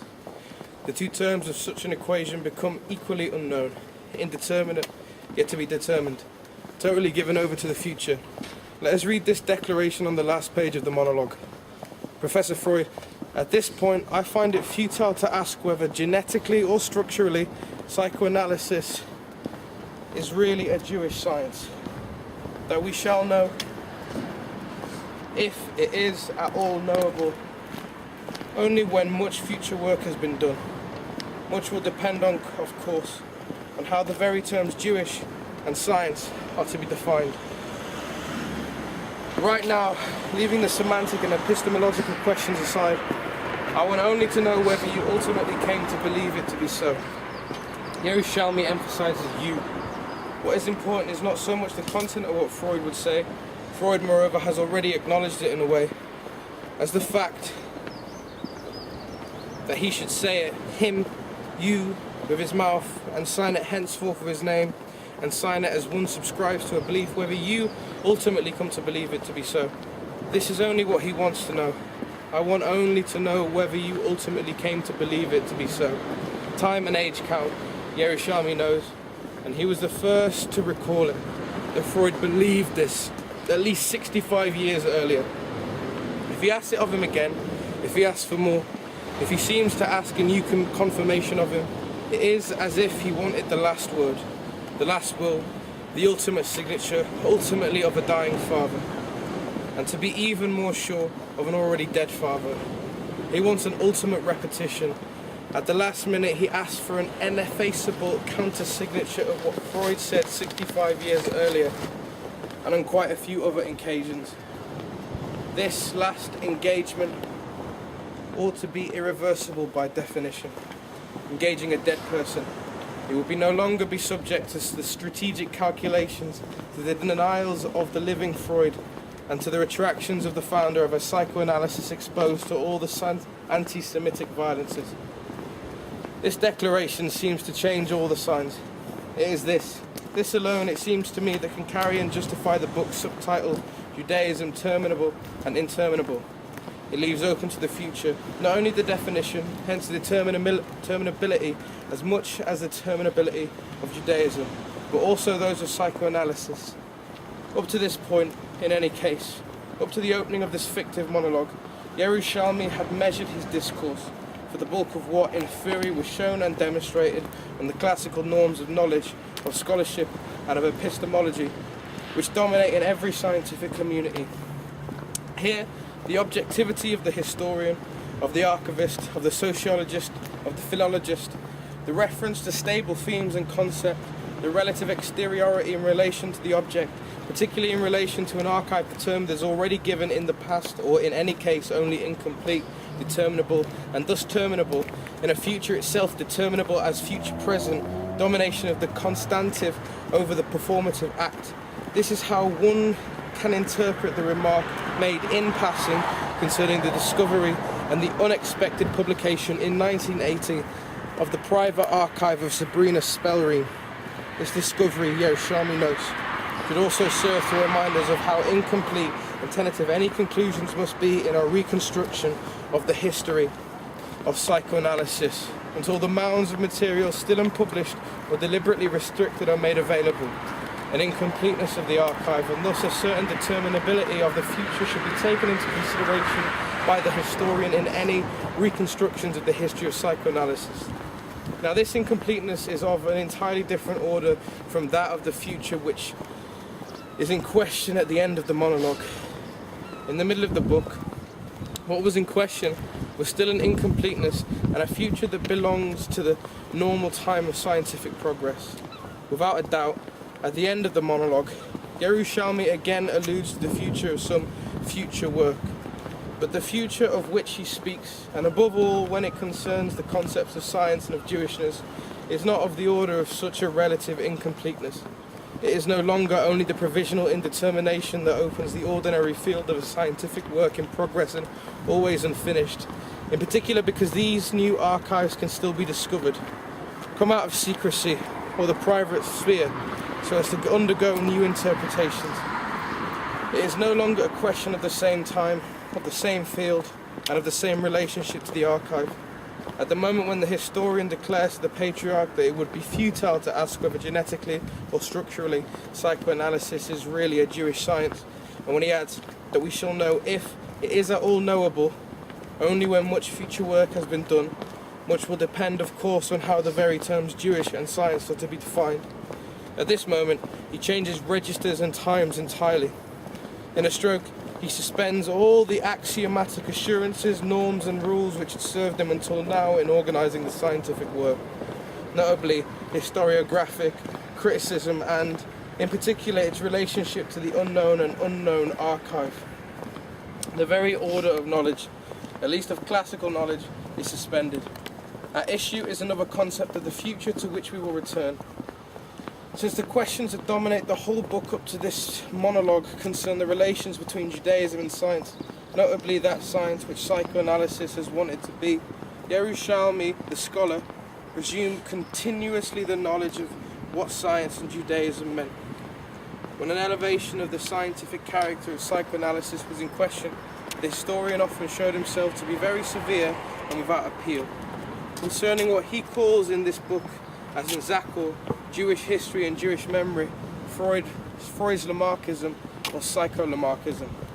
It is an antiquity condemned by the state of science, of a science which is not Yerushalmi science, and of which he invokes the results in sum from the exterior, as would a historian, who would content himself to record the results that are validated at a particular moment by a scientific community in which he does not actively participate and of which he does not share the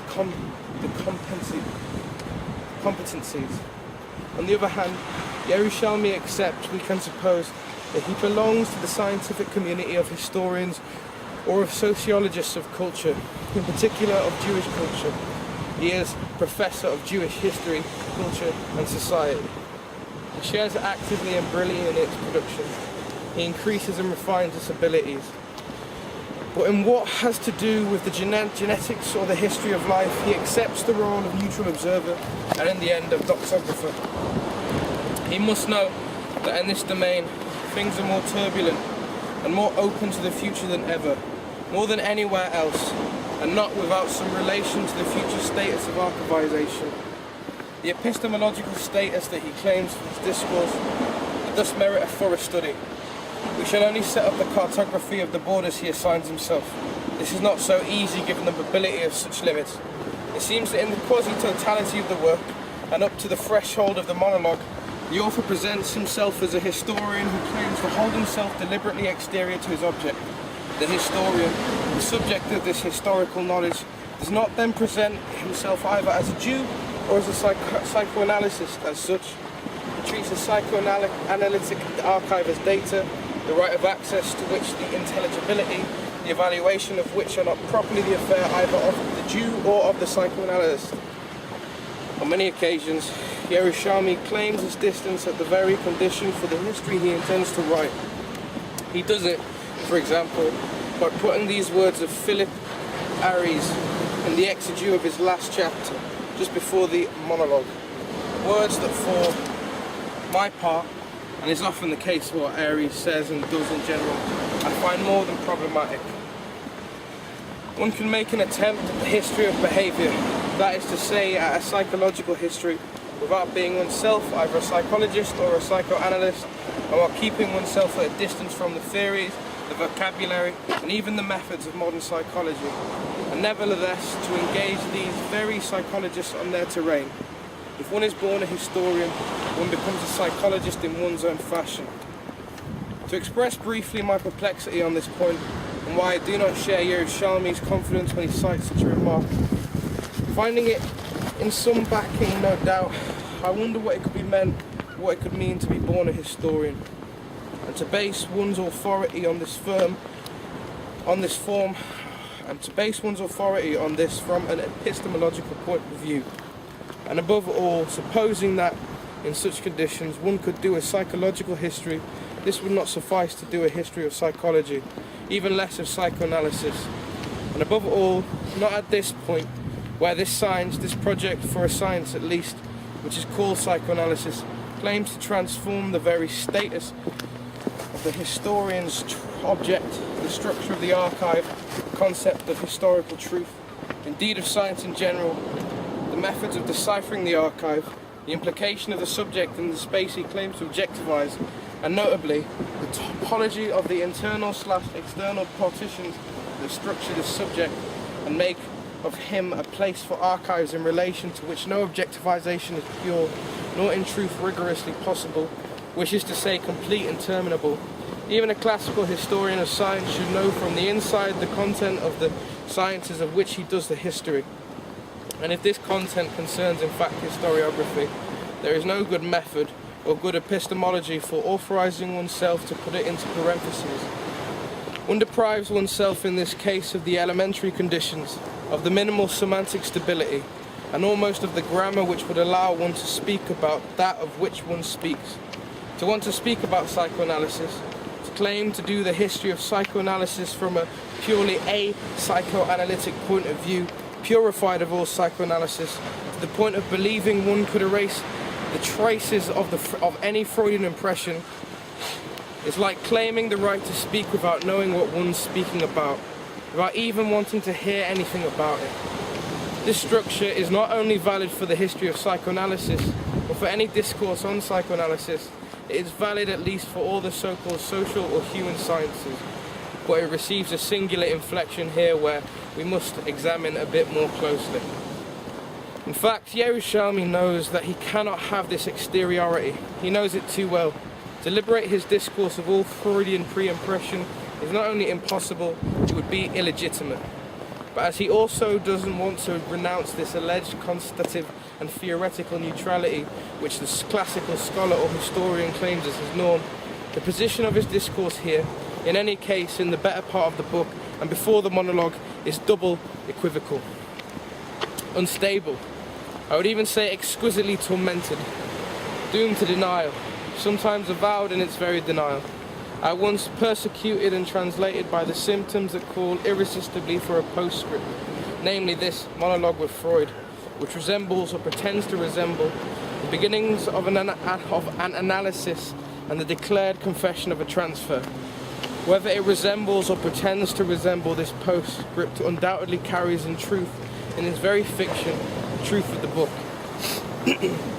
This is marked in particular in the trembling of a gesture and the instability of a status. The historian refuses to be a psychoanalyst, but also refrains from not being a psychoanalyst. We shall take only two examples, precisely where they affect the double relationship to the archive. The first, the arc example, shows us the desire of an admirable historian who wants in sum to be the first archivist, the first to discover the archive, the archaeologist, and perhaps the archon of the archive. This first archivist institutes the archive as it should be, that is to say, not only in exhibiting the document, but in establishing it. He reads it, interprets it, classes it.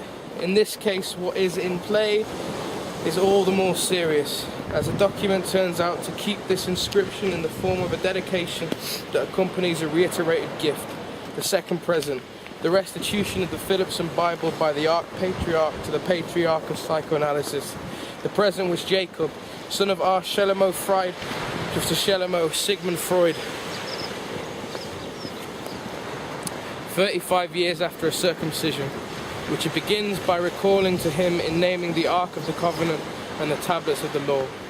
Yerushalmi announces in sum that who will be the first after Freud, indeed the only person after Freud to open, if not to hold, the archive of what he calls one crucial episode. He would like, as we will see, to be the first here, the first after Freud, the first second, an eldest son, the first second, and thus for a moment alone with Freud, alone in sharing a secret. He is certainly not the only one or the first to want to be the first after Freud, and thus alone with Freud.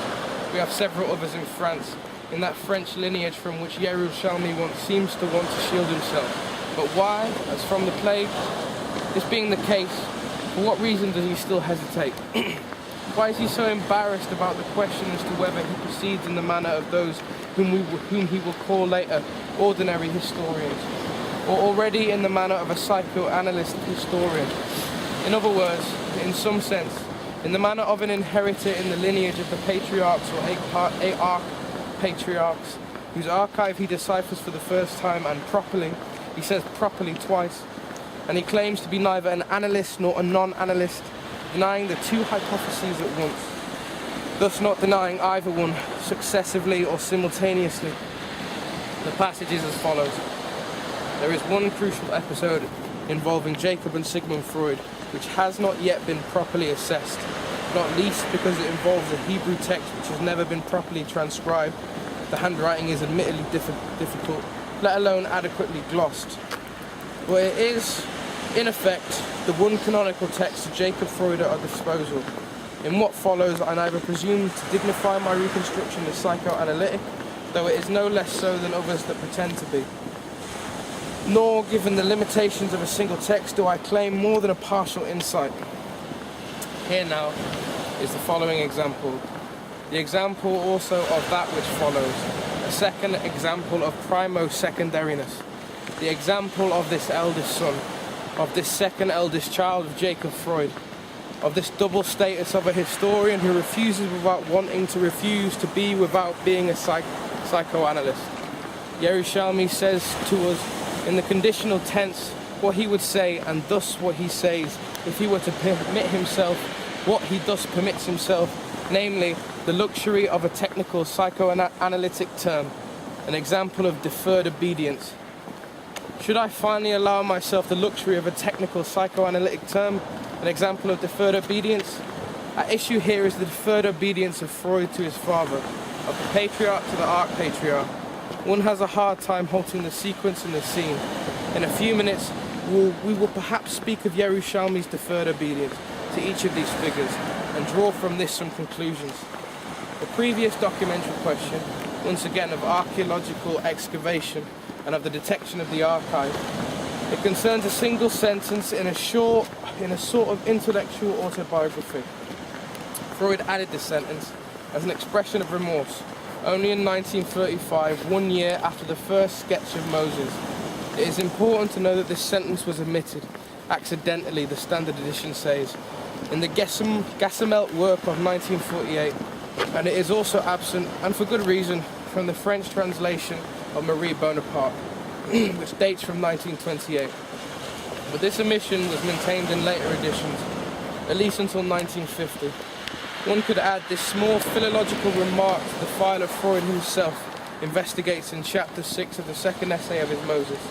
In the course of those rich pages on archivization, the oral tradition and the written tradition, biblical exegesis, historiography, and all the Entstellungen, all the defamations of a text which he compares to murders, I now cite the sentence added by Freud in 1935 as it is cited by Yerushalmi. My deep engrossment in the Bible story, almost as soon as I had learned the art of reading, had, as I recognized much later, an enduring effect upon the direction of my interest. Yerushalmi interprets a document which this edition constitutes 10 years after the first edition. Significantly, the last sentence did not appear in the first edition. It was added only in 1935, the year after the completion of the manuscript draft of Moses. Only now, in retrospect, did Freud realize the full impact of the study of the Bible on his life, and only now did he fully acknowledge it.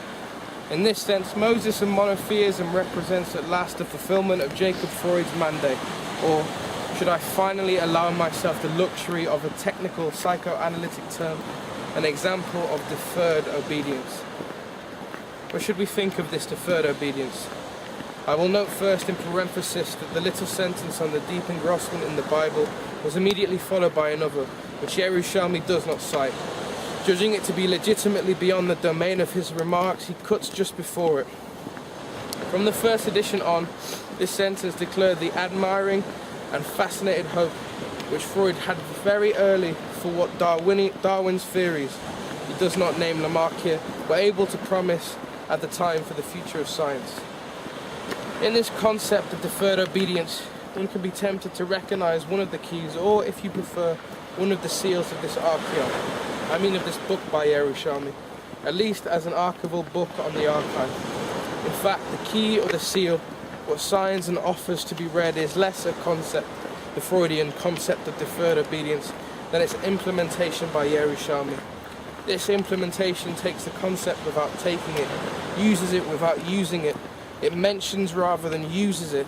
As a speech atmospherist would say, it makes a concept out of it, which in turn grasps without grasping, comprehends without taking. And this double gesture of someone who intends at once to assume and not to assume the theoretico-scientific responsibility of such a concept, this is precisely the scene of luxury which the conditional coquetry describes. Should I finally allow myself the luxury of a technical psychoanalytic term, an example of deferred obedience? The play on this luxury is at the joint between truth and fiction. It assures the unity of the book. It seems to me, insofar as it articulates together 4 chapters of scholarship which see themselves as conforming to the traditional norms of scientificity, and a last chapter of fictive monologue with a spectre who, at least apparently, no longer responds. But the last chapter, the most fictive, is certainly not the least true. In its own way, even if it does not say the truth, it makes the truth, in the sense in which Augustine could say this of confession. It inspires something else in us about the truth of the truth, about the history of the truth, as about the truth of the enigmatic difference Freud wanted to mark between material truth and historical truth. I cannot imagine a better introduction to the question of the archive today than the very stakes of this vertiginous difference. How does the luxury of this deferred obedience join, according to me, the 2 periods of this book? The history of this concept, docility after the fact, as Yerushalmi retraces it in a few lines, goes back to totem and taboo. Freud notes there that the dead father became stronger than the living one, in accordance with the psychological procedure so familiar to us in psychoanalysis under the name of deferred obedience. From this very convincing staging, Yerushalmi draws all the consequences. Coming from totem and taboo, the technical concept of deferred obedience is borrowed and transferred, here too with the required delay onto Freud himself. Freud, the author of Moses. The deferred docility here becomes that of Sigmund to Jacob, his father.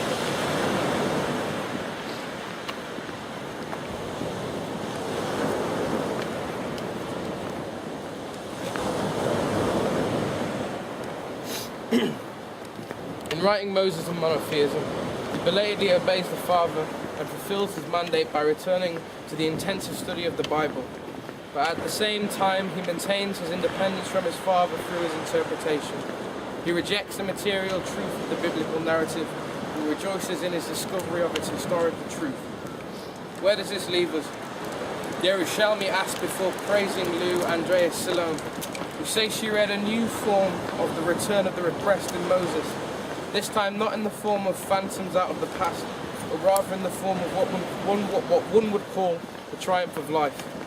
The afterlife no longer means death and the return of the spectre, but the returning of an excess of life which resists annihilation, the survival of the most triumphant vital elements of the past. 2 pages later, at the beginning of the monologue with Freud, Yerushalmi dares to address himself to Freud. Thus he himself speaks to one of these phantoms out of the past.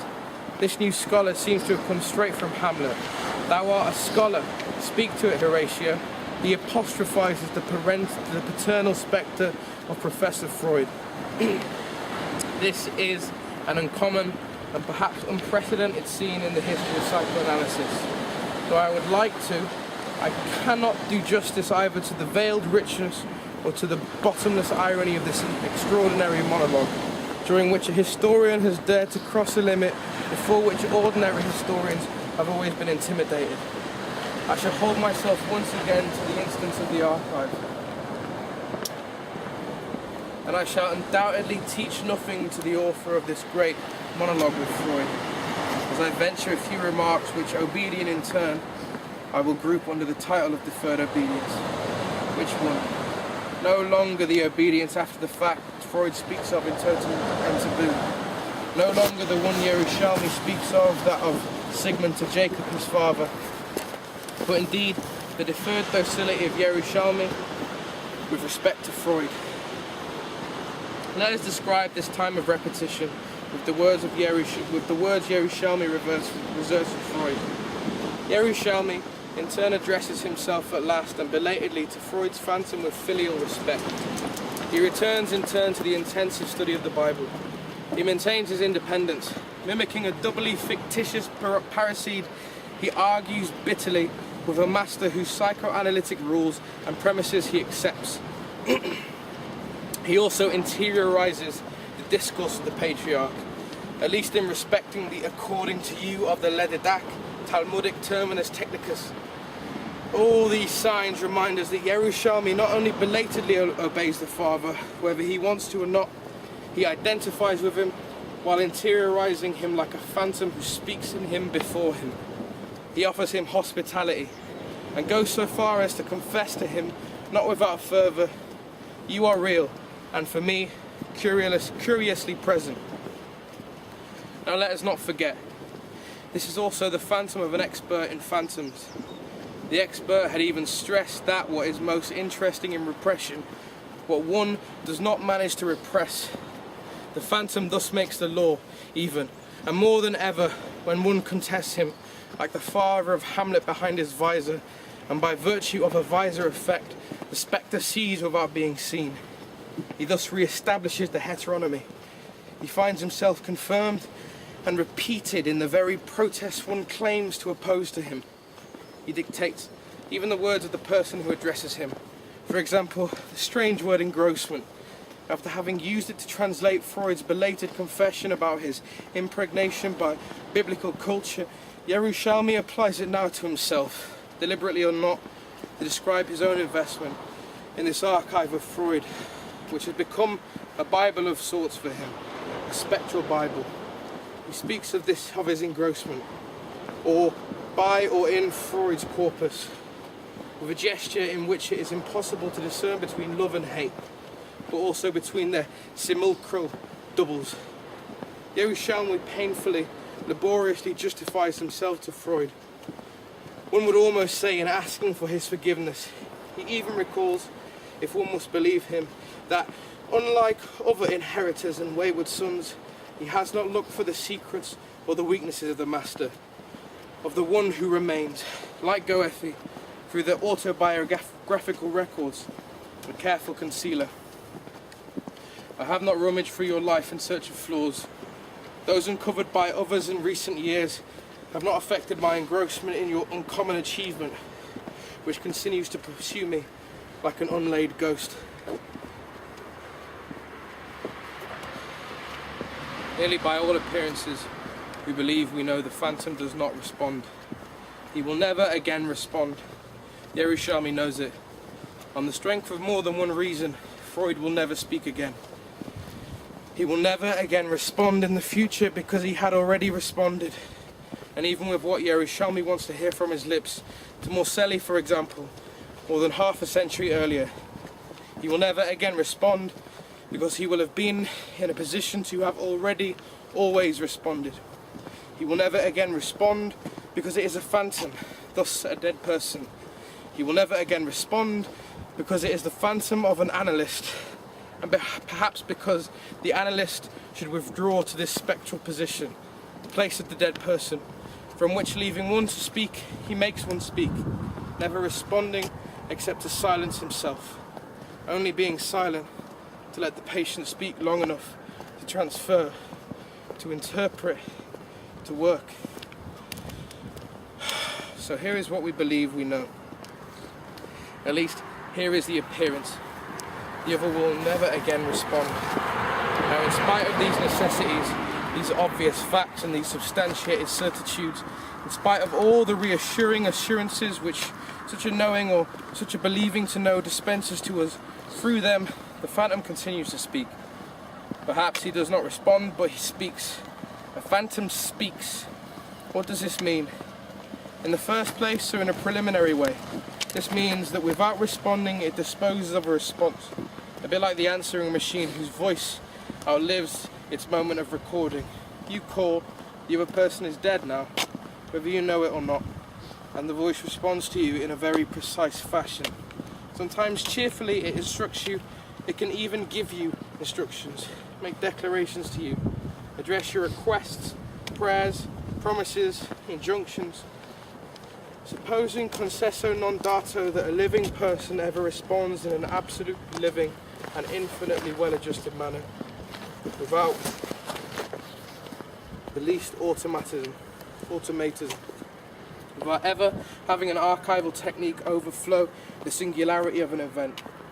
We know in any case that a spectral response, thus informed by a technique and inscribed in an archive, is always possible. There will be neither history nor tradition nor culture without that possibility. It is this that we are speaking of here. It is this, in truth, that we must answer for. We cannot reconstitute here the virtual exchange of questions and answers set in motion, subject to the very content of Moses. This entire Talmudico-psychoanalytic discussion is fascinating and passionate. Cannot one not then say that a priori it shows Freud to be right? Can one not claim that the very structure of this scene, the formal logic of its arguments, the topology and the strategy of the interlocutors, living or spectral, show Freud to be right, even and perhaps above all where he is wrong, from the point of view of material truth? Even where the dead person may be put to death again, Freud, like so many others from Laius to Moses, even where he is accused of so many shortcomings by the one who proceeds while repeating, I repeat, I do not blame you, to do justice. Yet again, I would like to but cannot do justice to the intense and rich discussion staged by this final monologue. If I should fail to do it, which seems to me unfortunately inevitable, it is not due only to some limit or another, personal, factual, alas real. It is not due even to the lack of time. This fatal injustice is due to the necessity of showing a priori the person occupying the position of Freud here to be right. This is the strange violence I would like to speak of, also out of concern for justice, because I shall no doubt be unjust out of concern for justice, while making myself in turn guilty of it a priori. Simultaneously fictive and effective, taut, dramatic, as generous as it is implacable, this monologue does not deprive the other of his right to speak. Not without injustice can one say that Freud has no chance to speak. He is the first to speak in a certain sense, and the last word is offered to him. The right to speak is left, given, or lent to him. I would need hours to justify any one of these three words. What interests me here in the first place is the nearly formal fatality of a performative effect. I shall have to limit myself to this formality, renouncing the detailed discussion of the content of the analyses. Before returning to this structural fatality, I would like to give an example, at least in parenthesis, and only as an indication of what this discussion could be. At the beginning of the monologue with Freud, basing himself on certain citations of the Midrash, Yerushalmi proposes a first conclusion to Professor Freud. If Moses had actually been killed by our forefathers, not only would the murder not have been repressed, but, on the contrary, it would have been remembered and recorded, i.e. archived, eagerly and implacably, in the most vivid detail, the quintessential and ultimate exemplum of the sin of Israel, disobedience. This, in my opinion, is the sinews of the argument of this book. Now, to affirm this, Yerushalmi must again suppose that the contradiction between the act of memory, or of archivization on the one hand, and repression on the other, remains irreducible. As if one could not precisely recall and archive the very thing one represses, archive it while repressing it, because repression is an archivization. That is to say, to archive otherwise.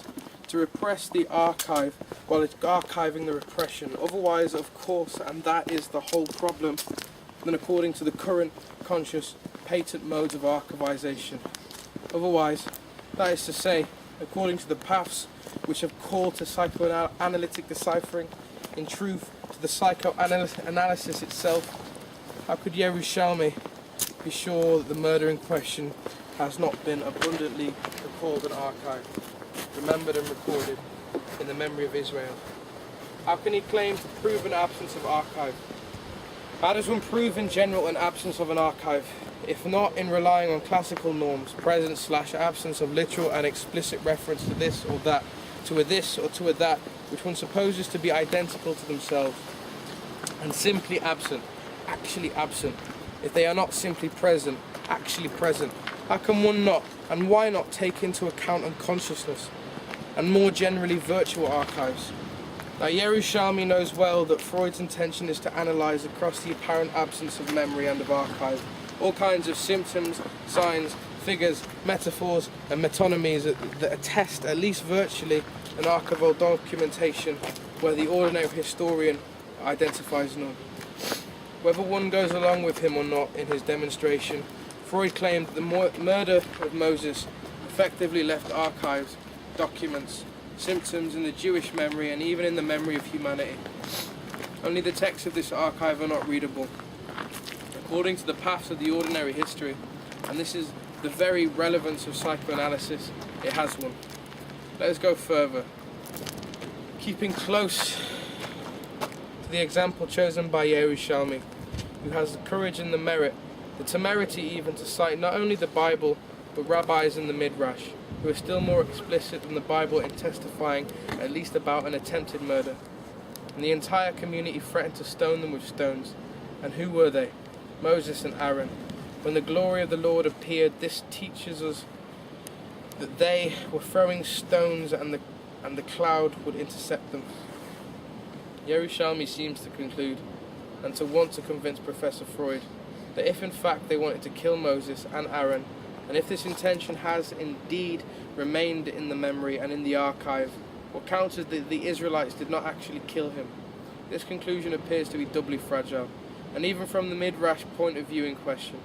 First, without needing to convoke a psychoanalysis yet, one should recognize that if the murder did not take place, if it remained virtual, if it only almost took place, the intention to kill was effective, actual, and in truth accomplished.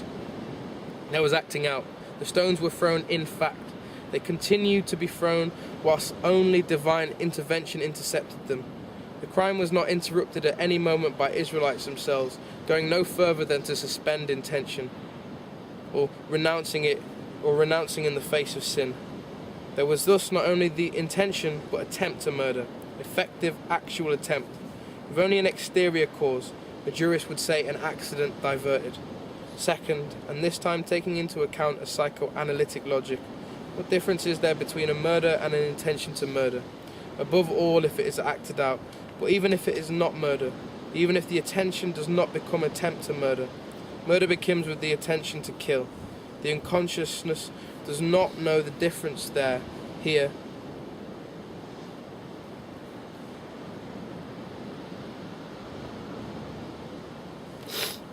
Between the virtual and the actual, the intention and the action. A certain Judaism also, by the way, or at least does not model itself on the manner in which the conscious, as well as the law of the morals accorded to it, distributes the relations of the virtual, of the intentional and of the actual. We will never have finished, we have not in truth begun, drawing all the ethico-juridical consequences from this. In any case, the unconscious may have kept the memory and the archive of the intention to kill by the acting out of this desire to kill. As it is attested by the text Yerushalmi himself cites, in particular this singular midrash. Even if there has been a repression, because a repression also archives that of which it dissimulates or encrypts the archives, what is more, we shall see that the repression was not all that efficient. The will to kill, the acting out and the attempt to murder are avowed. They are literally inscribed in the archive. If Moses was not killed, it is only thanks to God. Left to themselves, the Israelites who wanted to kill Moses would have killed him. They did everything to kill him. Earlier, Yerushalmi declared, the vital question remains whether if Moses had been murdered in the wilderness, this text responds no. Now instead of signifying as he believes, he can claim that if the murder did not leave any archives, it is because it did not take place. It suffices to read the text he himself cites to conclude the contrary. The intention to kill was effective. The acting out also. This left an archive. And even if there had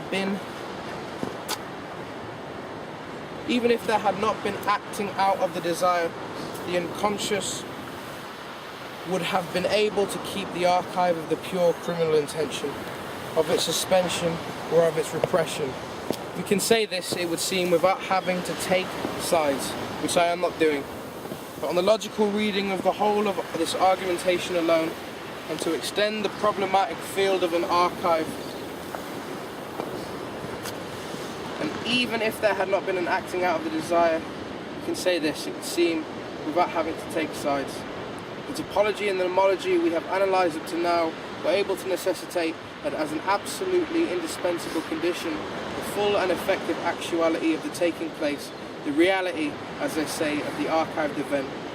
What will become of this when we will indeed have to remove the concept of virtuality from the couple that opposes it to actuality, to effectivity, or to reality? Will we be obliged to continue thinking that there is no thinkable archive for the virtual? For what happens in virtual space and time? It is hardly probable. This mutation is in progress, but it will be necessary to keep a rigorous account of this other virtuality, to abandon or restructure from top to bottom our inherited concept of the archive. The moment has come to accept the great staring in our conceptual archive, and in it to cross a logic of the unconscious. The way of thinking of the virtual which is no longer limited by the traditional philosophic opposition between act and power. Let us return now to what we called a moment ago the fatal and formal constraint of a performative effect. This effect is due to what the signatory of the monologue does in the scene he thinks he can organise, while playing or assuming a certain role in it. This effect seems to show the phantom to be right, in the very place where he could perhaps be wrong and lose in the conflict of arguments. Because the scene effectively repeats, and it could not be more obvious, everything Freud says both about the return of the phantoms and, to use the words of Yerushalmi, about the tense agon of father and son. One could show this in detail. Such repetition attests that historical truth which no breach of material truth will ever weaken. What confirms or demonstrates a certain truth of Freud's Moses is not Freud's book, or the arguments deployed there with more or less pertinence. It is not the content of this historical novel, it is rather the scene of reading it provokes and in which the reader is inscribed in advance. For example, in a fictive monologue, which in reading, contesting, or in calling to Freud, repeats in an exemplary fashion the logic of the event whose spectre was described and whose structure was performed by the historical novel. The Freud of this Freud's Moses is indeed Yerushalmi's Moses. The strange result of this performative repetition, the irrepressible effectuation of this enactment. In any case, what it unavoidably demonstrates is that the interpretation of the archive, here for example Yerushalmi's book, can only illuminate, read, interpret, establish its object, namely a given inheritance, by inscribing itself into it, that is to say, by opening it and by enriching it enough to have a rightful place in it. There is no meta-archive. Yerushalmi's book, including its fictive monologue, henceforth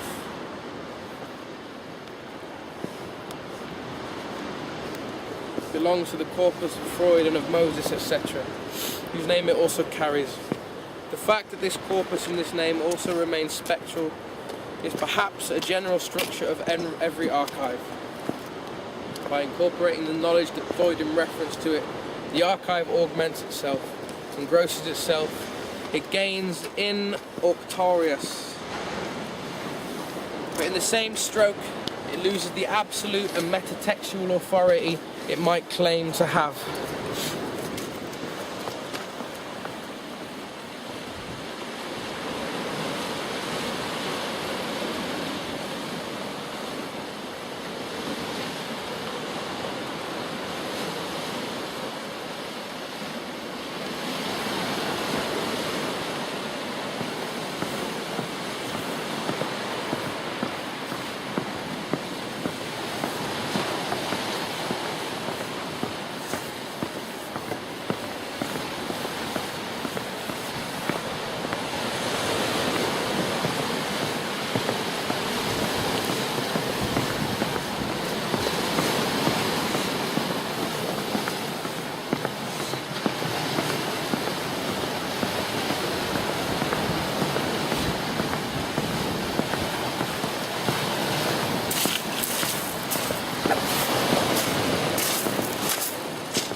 Can we think about this fatal repetition?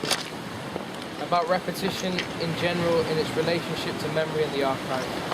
It is easy to perceive if not to interpret the necessity of such a relationship, at least if one associates the archive, as naturally one is always tempted to do, with repetition, and with repetition with the past. But it is the future that is at issue here, and the archive as an irreducible experience of the future. And if there is a single trait about which Yerushalmi remains intractable, if there is an affirmation shielded from all discussion, psychoanalytical, Talmudic, an unconditional affirmation, it is the affirmation of the future to come. In French, I prefer saying this with the to come of the avenir rather than the future, so as to point toward the coming of an event rather than towards some future present. The affirmation of the future to come, this is not a positive thesis. It is nothing other than the affirmation itself. The yes insofar as it is the condition of all promises or of all hope, of all waiting, of all performativity, of all opening toward the future, whatever it may be, for science or for religion. I am prepared to subscribe without reserve to this reaffirmation made by Yerushalmi, with a speck of anxiety in the back of my mind, a single speck of anxiety about a solitary point, which is not just any point. I will specify it with more precision in a moment. This unique point can be reduced, indeed, to the unique, to the unity of the one and of the unique. The same affirmation of the future to come is repeated several times. It comes back at least according to three modalities, which also establish three places of opening. Let us give them the name of doors. The three doors of the future resemble each other to the point of confusion. Indeed, but they differ between themselves at least in that they regularly turn on their hinges to open one onto the other. Their topologic thus remains properly disorienting. One continually has the feeling of getting lost while retracing one's steps. What is a door doing when it opens onto a door? And above all, onto a door one has already passed through, in the passage of what comes to pass and the passage to come. In naming these doors, I think, or rather I dream of Walter Benjamin. In his theses on the philosophy of history, it designates the narrow door for the passage of the Messiah at each second. And it recalls also that for the Jews, the future to come nonetheless does not become a homogeneous and empty time. What could he have meant? Or at least for the time being, what can we understand in this remark or make it say? This remark about the door of a future to come whose time would not be homogeneous. Allow me thus to localize and identify what I call the three doors of the future to come, as I believe I can count them in the monologue of Freud. The last door opens, of course, at the last sentence of the book, a remarkable and necessary location, decisive precisely where nothing is decided. It is not by chance that this last door takes the form of a promise, the promise of a secret kept secret. What happens when a historian promises to keep a secret on the subject of an archive which is yet to be established? Who does this? Is he still a historian? To whom does he promise? Before whom? Before what law?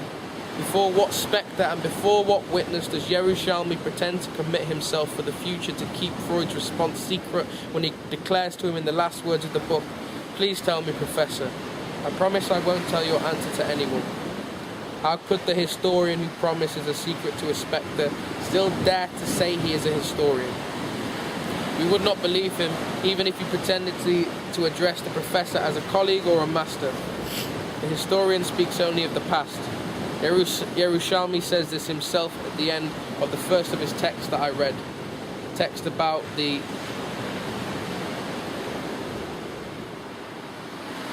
Moranos, with whom I have always secretly identified, but don't tell anyone, and whose crypto-Judaic history greatly resembles that of psychoanalysis after all. Regarding the last Moranos, Yerushalmi writes, are they really the last?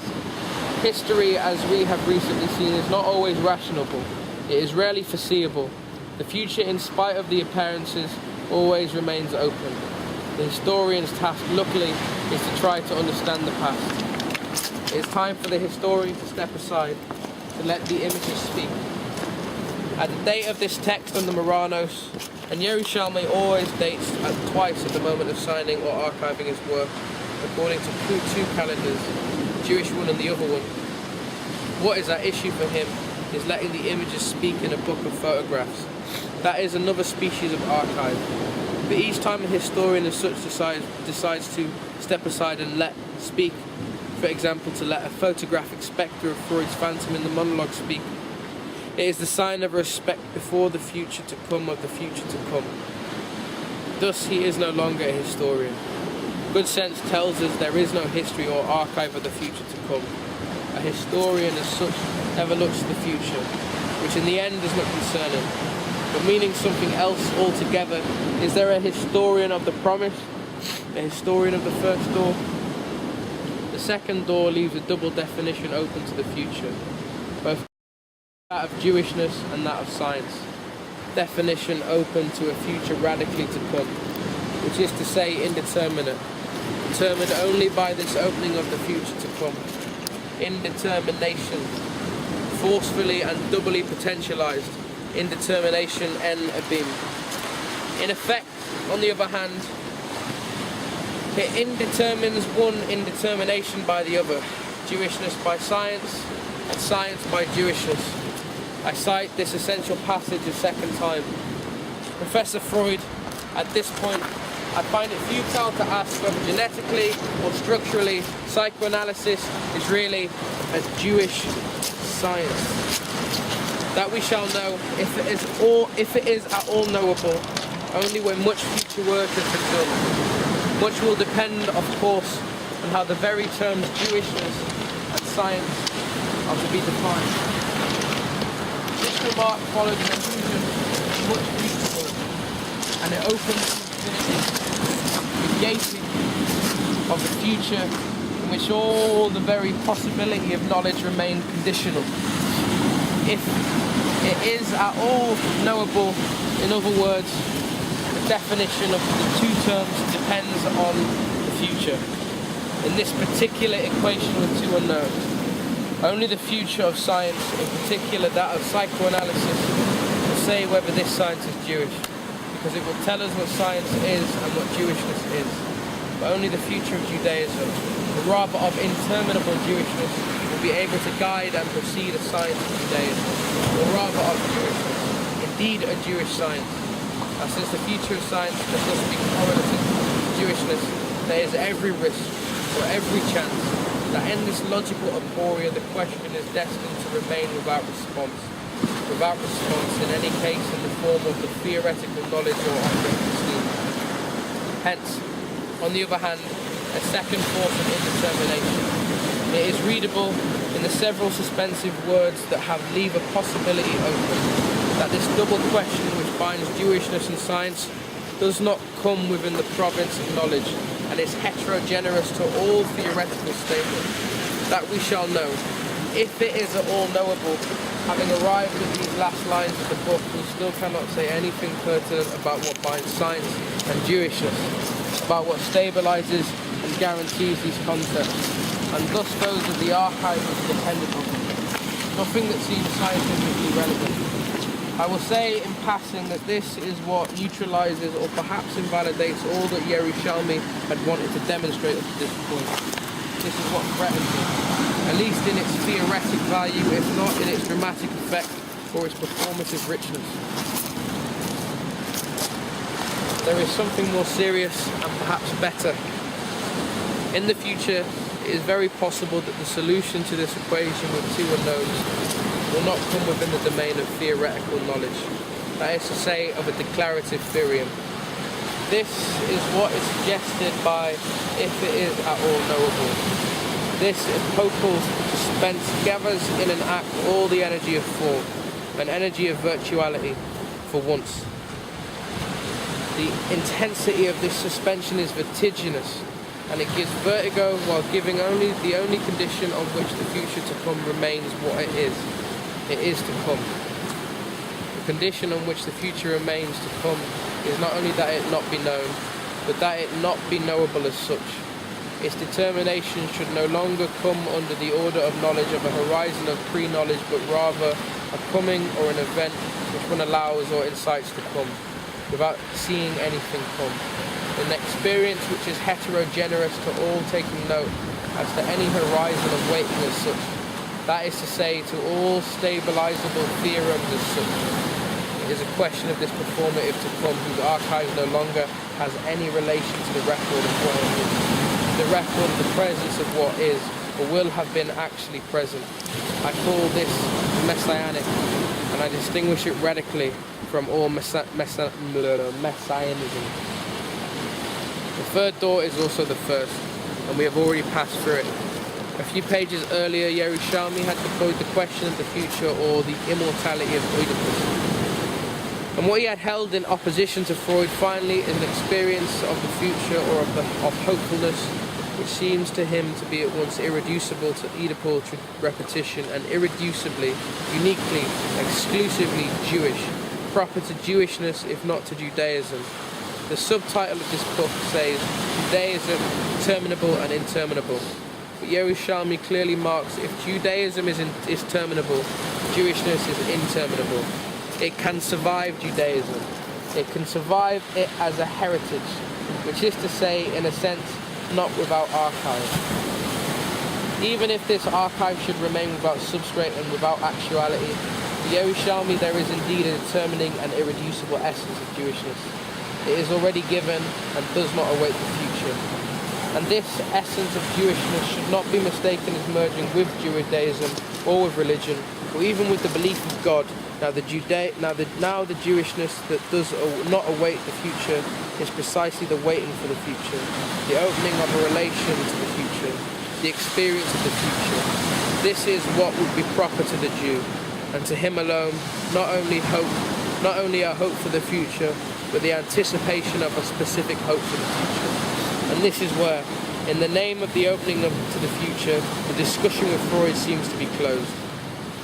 Even while in the last lines of the book it is the word Jewish, which can be the adjective for Jewishness as well as Judaism, that Yerushalmi says remains to be defined in the future. Here is one of the passages that are most important to us on this subject. Indeed, the charm of it all is that Oedipus is far from alien to the Bible itself, where the entire relationship between God and man, and especially between God and Israel, is always a tense agon of father and son. The dramatic difference lies not in the perception of past and present, but in the anticipation of a specific hope for the future. There is a remarkable verse in the last of the prophets, which expresses a unique vision that is not to be found, at least not explicitly, in the messianic prophecies of any of his predecessors. All the others, we might say, posit an ultimate resolution of the Oedipal conflict between Israel and God. Malachi does so also on the level of the purely human. Veheshiv lev avot, albanim ve lev banim al avotam. He shall reconcile the heart of fathers with sons, and the heart of sons with their fathers.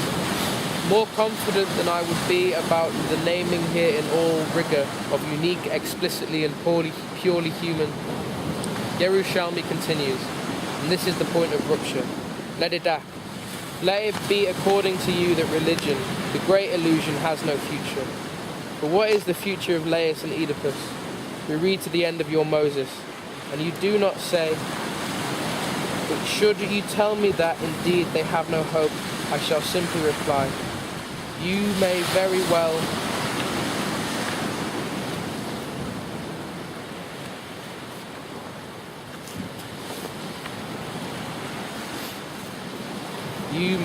well be right.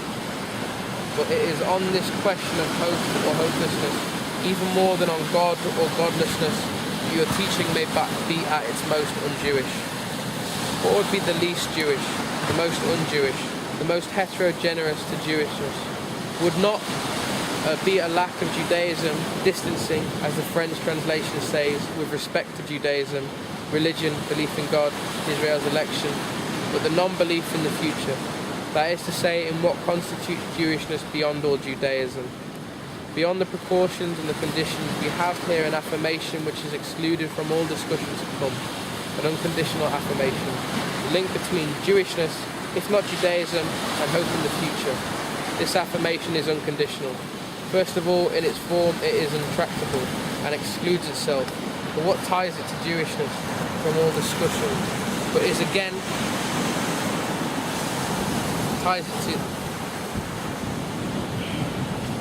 but it is again unconditional in its content, as should be every affirmation of this type. It is in effect nothing other than the affirmation of affirmation. Yes, the originary.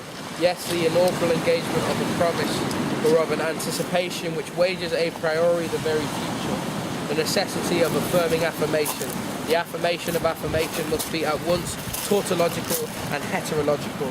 Yerushalmi is ready to make concessions on everything, including on the existence of God and on the future of religion, on everything except on the trait that links Jewishness and the opening towards the future, and still more radically on the absolute uniqueness of this trait. The uniqueness of the trait is first of all the ineffaceable hyphen, trait the union between Jewishness and future. The being Jewish and the being open toward the future would be the same thing, the same unique thing, the same thing as uniqueness, and they would not be dissociable the one from the other. To be open toward the future would be to be Jewish and vice versa.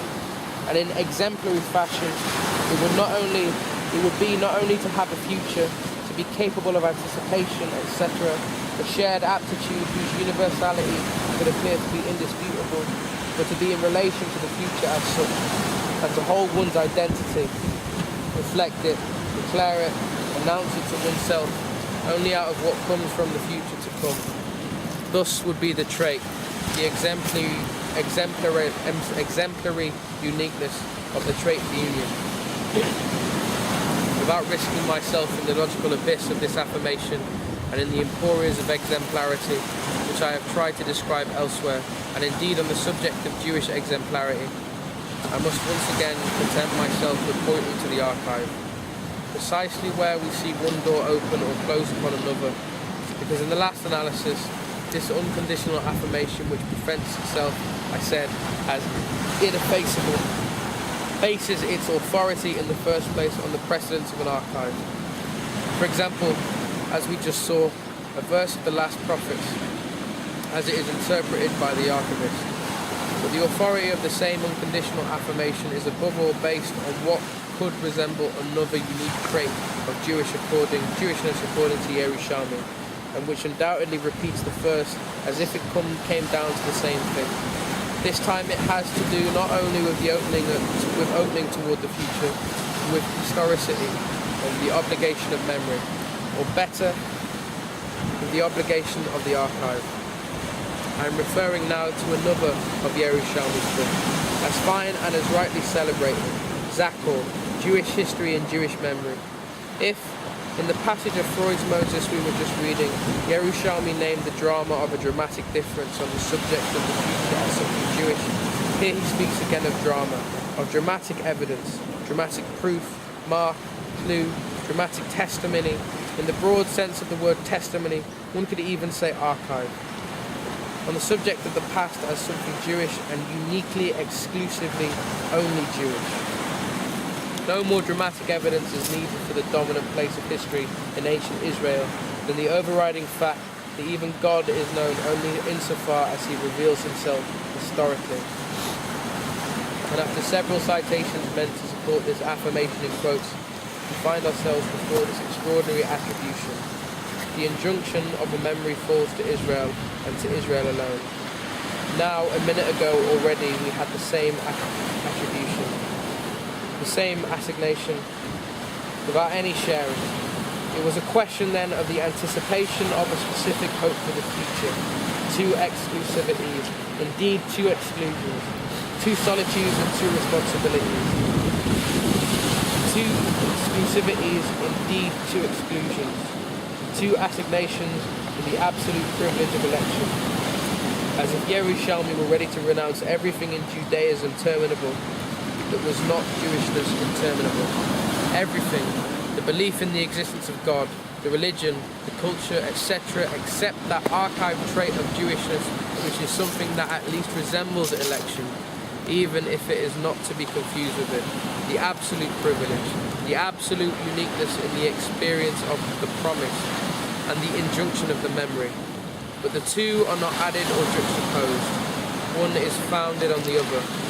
It is because there has been an archived event, because the injunction or the law has already presented and inscribed itself into historical memory as an injunction of memory, with or without substrate.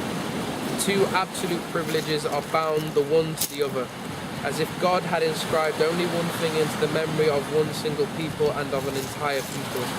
In the future, remember to remember the future. And as if the word people in the sentence could only be conceived of out of the unprecedented uniqueness of this archive injunction, here is what I call the extraordinary attribution, on the subject of which I will keep a large number of grave questions in reserve. Some of them would have an ethical or political dimension, but they are not the only ones, in spite of their obvious urgency. I would have liked to have spent hours, in truth and eternity, meditating while trembling before this sentence. Only in Israel and nowhere else is the injunction to remember felt as a religious imperative to an entire people. How can one not tremble before this sentence? I wonder if it is just. Who could ever be assured by what archive that is just this sentence? Just with the justice that Yerushalmi suggests so profoundly elsewhere could indeed be the opposite of forgetting. I feel myself to be very close to what he says then in this direction, and incidentally in the form of a question. At the end of the postscript of Zachor, the same question in effect resonates. Is it possible that the antonym of forgetting is not remembering, but justice? Thinking about this justice, I wonder, trembling, if they are just. The sentences which reserve for Israel both the future and the past, as such both hope, the anticipation of a specific hope for the future, and the duty of memory, the injunction to remember. Assignation which would be felt by Israel alone, Israel as a people, and Israel in its totality, only in Israel and nowhere else, as a religious imperative to an entire people. Unless in the logic of this election one were to call by the unique name of Israel, all the places and all the people who would be ready to recognize themselves in this anticipation and in this injunction, then this would no longer be a vertiginous problem of semantics or of rhetoric. Like the question of the proper name, the question of exemplarity, which I put aside earlier, here situates the place of all violences. Because if it is just to remember the future and the injunction to remember, namely the archontic injunction to guard and to gather the archive, it is no less just to remember the others, the other others, and the others in oneself, and that the other peoples could say the same thing in another way, and that tout autre et tout autre, as we can say in French, every other is altogether other. Formalizing too quickly so as to gain time, let us go straight to the reason for which one can be dumbfounded with dread before the virtual injustice one risks committing in the name of justice itself. Let us formulate the argument dryly in a mode which in a certain sense crosses psychoanalysis with deconstruction, a certain psychoanalysis and a certain deconstruction. When I say that I tremble, I mean that one trembles, the one or the on trembles. Whoever it is trembles because the injustice of this justice can concentrate its violence in the very constitution on the one and of the unique, right where it can affect everyone and anyone, whoever. In the sentences I just cited, the words that make me tremble are only those that say the one, the difference of the one, in the form of uniqueness, dramatic difference, unique vision, specific hope, only in Israel and nowhere else, and the one in the figure of totalizing assemblage to an entire people. Gathering into itself of the one is never without violence, nor is the self-affirmation of the unique, the law of the authentic, the law of consignation which orders the archive. Consignation is never without that excessive pressure, impression, repression, suppression, of which repression and suppression are at least figures. For it may not be necessary to give psychoanalytic names to this violence, neither necessary nor assured, nor primordial. It is not sufficient to recognize this violence at work in the archontic constitution of the one and of the unique for Freud to find an automatic or structural justification for his historical novel.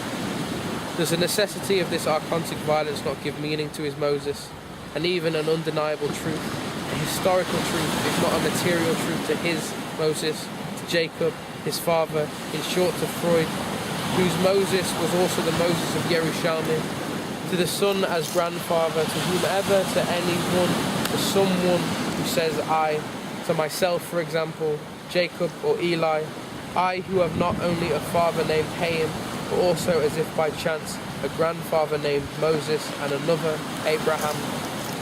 As soon as there is the one, there is murder, wounding, traumatism. Le un se garde de l'autre. The one guards against, keeps some of the other. It protects itself from the other. But in the movement of this jealous violence, it compromises itself, thus guarding it, the self-otherness or self-difference, difference from within oneself. It makes, which makes it one, the one differing from itself, the one as the other, at once at the same time but in a same time that is out of joint. The one forgets to remember itself to itself. It keeps and erases the archive of this injustice that it is, of this violence that it does, le un se fait violence, the one that makes itself violence. It violates and does violence to itself, but it also institutes itself as violence. It becomes what it is, the very violence that it does to itself. Self-determination is violence. Le un se garde de l'autre pour se faire violence, because it makes itself violence and so as to make itself violence. Only in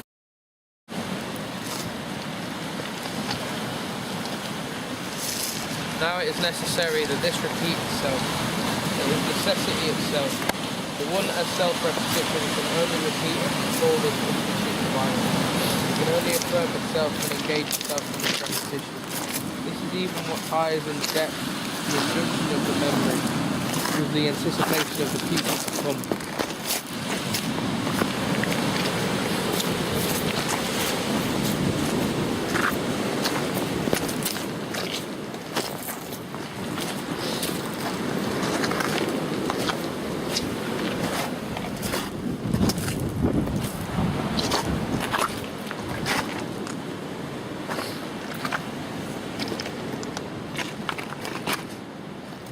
In orders to promise, but it orders repetition.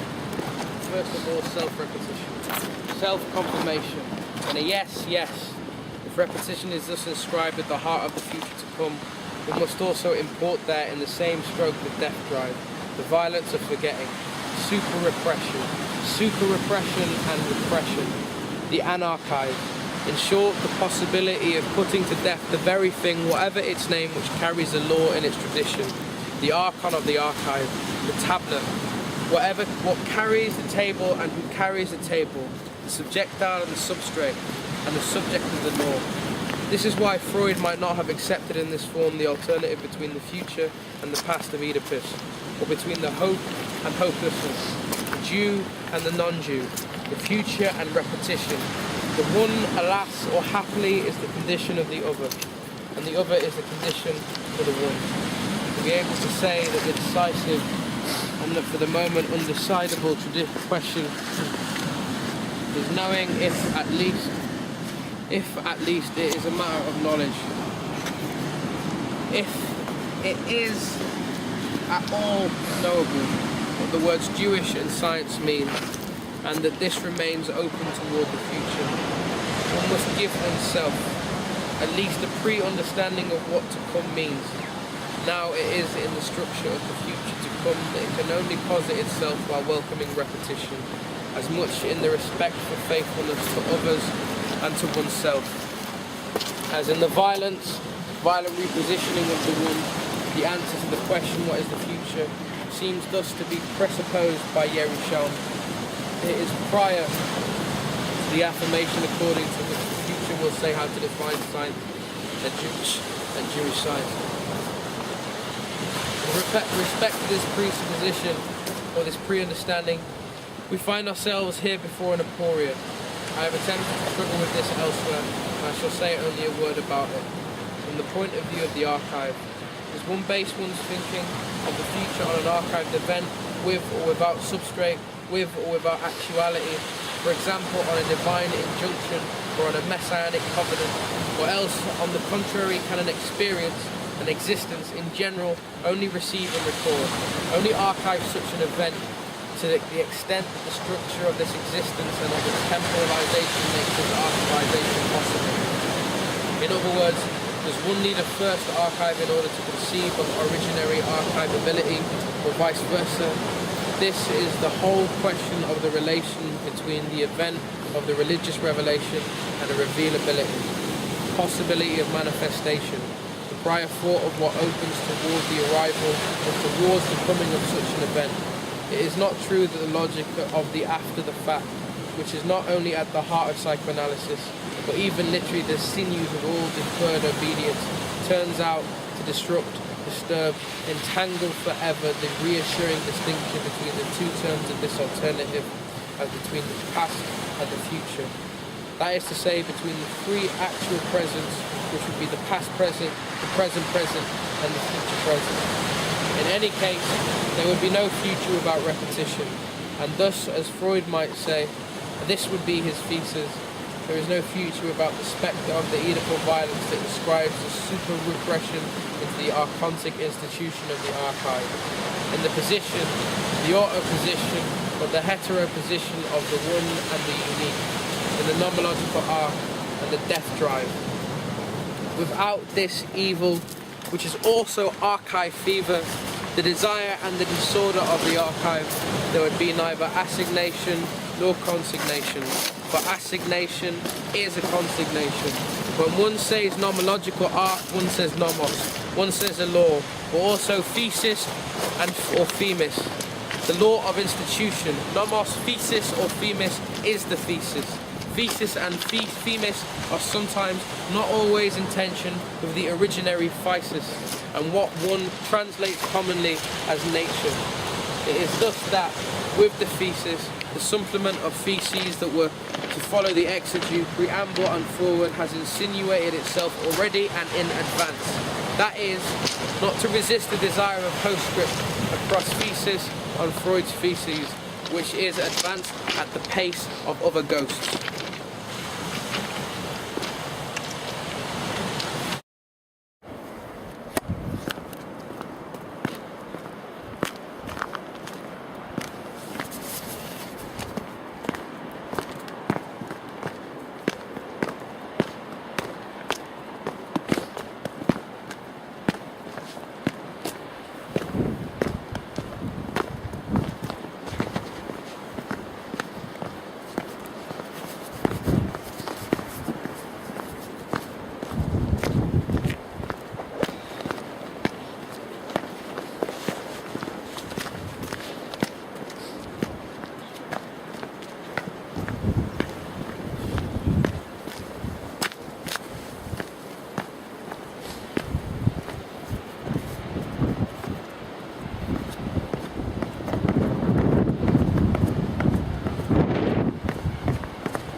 Vienna, 6 December 1896. I have now adorned my room with plastic cast of Florentine statues. It is a source of extraordinary invigoration for me. I am thinking of getting rich in order to be able to repeat these strips. Congress on Italian soil, Naples, Pompeii. Most cordial greetings to you all. Your Sig.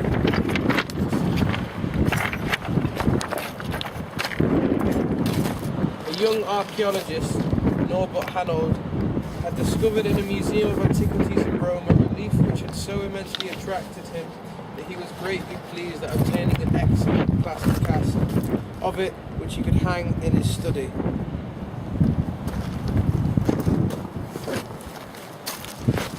I have long grown used to being dead.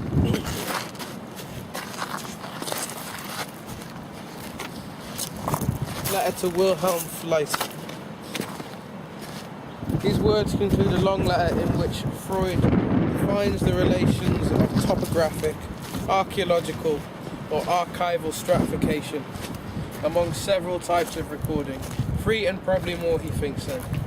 This letter prefigures the note on the mystic writing pad. At times in these details, let us pretend to recapitulate, where a recapitulation seems impossible, when nothing any longer can reunite itself in close to the head, to the principle, to the archive. Let us thus recall the idiomatic formulas which we claimed could only print themselves so economically in the French language. They express archive fever. L'un se garde de l'autre, we said, and l'un se fait violence. L'un se garde l'autre pour se faire violence. The one keeps from the other for making itself violent. Because it makes itself violent, and so as to make itself violent. In another language altogether, is this not what Freud would have perhaps recalled? Is this not in substance what Freud's spectre, for which no one here wants to be substituted, perhaps declared to Yerushalmi? So the father of psychoanalysis and of Anna did not take into consideration the question concerning what his daughter in effect wrote. In his name, or in her name, the content of the response to such a question was already archived, at least in the letter to Enrico Morselli as early as 1926. But he did perhaps respond in that way, in the form of an ellipsis, to the question of the future of an illusion in sum. The question of the future of the spectre, or the spectre of the future as spectre. Who wants to substitute him, or herself, for Freud's phantom? How can one not want to as well? The moment has perhaps come to risk in a few telegrams a thesis on the subject of Freud's feces.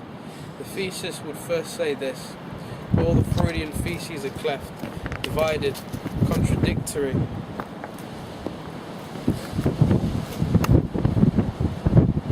As are the concepts beginning with that of the archive. Thus it is for every concept, always dislocating itself, because it is never one with itself. It is the same with the thesis which posits and arranges the concepts, the history of concepts, their formation as much as their archivization. Why stress spectrality here? Because Yerushalmi dared to address Freud's phantom? Because he had the audacity to ask him for a confidential response whose archive he would never unveil? Undoubtedly, but in the first place, because the structure of the archive is spectral. It is spectral a priori. Neither present nor absent in the flesh, neither visible nor invisible, a trace always referring to another whose eyes can never be met. No more than those of Hamlet's father, thanks to the possibility of a visor. Also, the spectral motif stages this disseminating fission from which the archontic principle and the concept of the archive and the concept in general suffer from the principle on.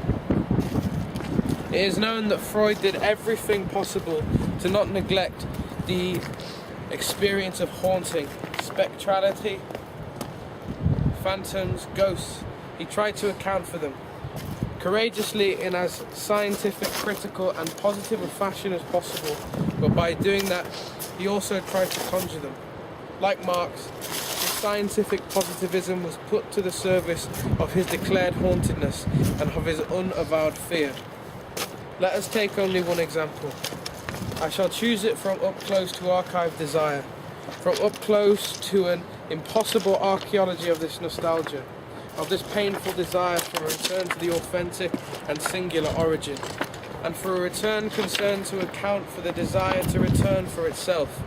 This example calls me back to Naples and to Pompeii, in the landscape of Gradiva, where I wrote these pages some 10 days ago. In his reading of Jensen's Gradiva, Freud avows being himself haunted.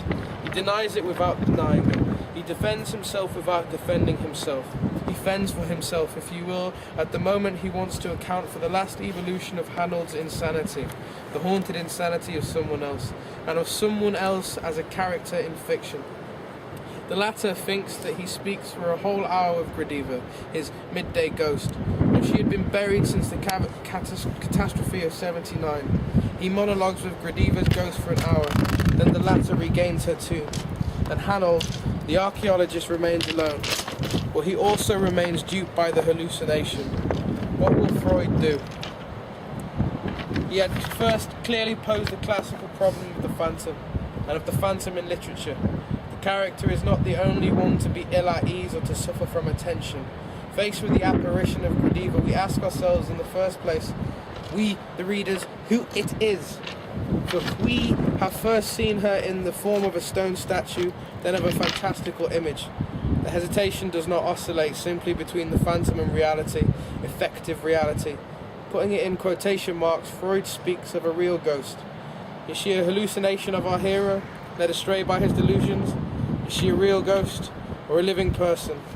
To ask oneself these questions, Freud notes, one does not need to believe in ghosts. The question and the tension it engenders are only more inevitable in that Jensen, the author of what he calls a fantastic fiction, has not yet explained to us whether he wanted to leave us in our prosaic mode, or if he wanted to transport us into another, an imaginary world in which spirits and ghosts are given reality. We are prepared to follow the author of fiction, as in the examples of Hamlet and Macbeth. Let us never forget it. At midday, at the hour of ghosts, Gradiva, the midday ghost, appears to us in an experience of reading, but also for the hero of the novel in an experience that the language of which, indeed the multiplicity of languages, cannot be abstracted away to leave naked pure perception, or even a purely perceptive hallucination. Hanold also addresses himself to Gradiva in Greek, to see if the spectral existence has retained the power to speak. Without response, he then addresses her in Latin. She smiles and asks him to speak in his own proper idiom, German. If you want to speak to me, you must do it in German. A phantom can thus be sensitive to idiom, welcoming to this one, allergic to that one. One does not address it in just any language. It is a law of economy once again, a law of the of the transaction of signs and values, but also of some familial domesticity. Haunting implies places, a habitation, and always a haunted house. This economy is no longer separated from questions of effectivity. Thus, in quotations, is a phantom real or not? But also of truth. What about the truth of Freud? Faced with these spectres, what in his eyes is the share, the allowance, the part of the truth? Because he believes in something like a part of the truth.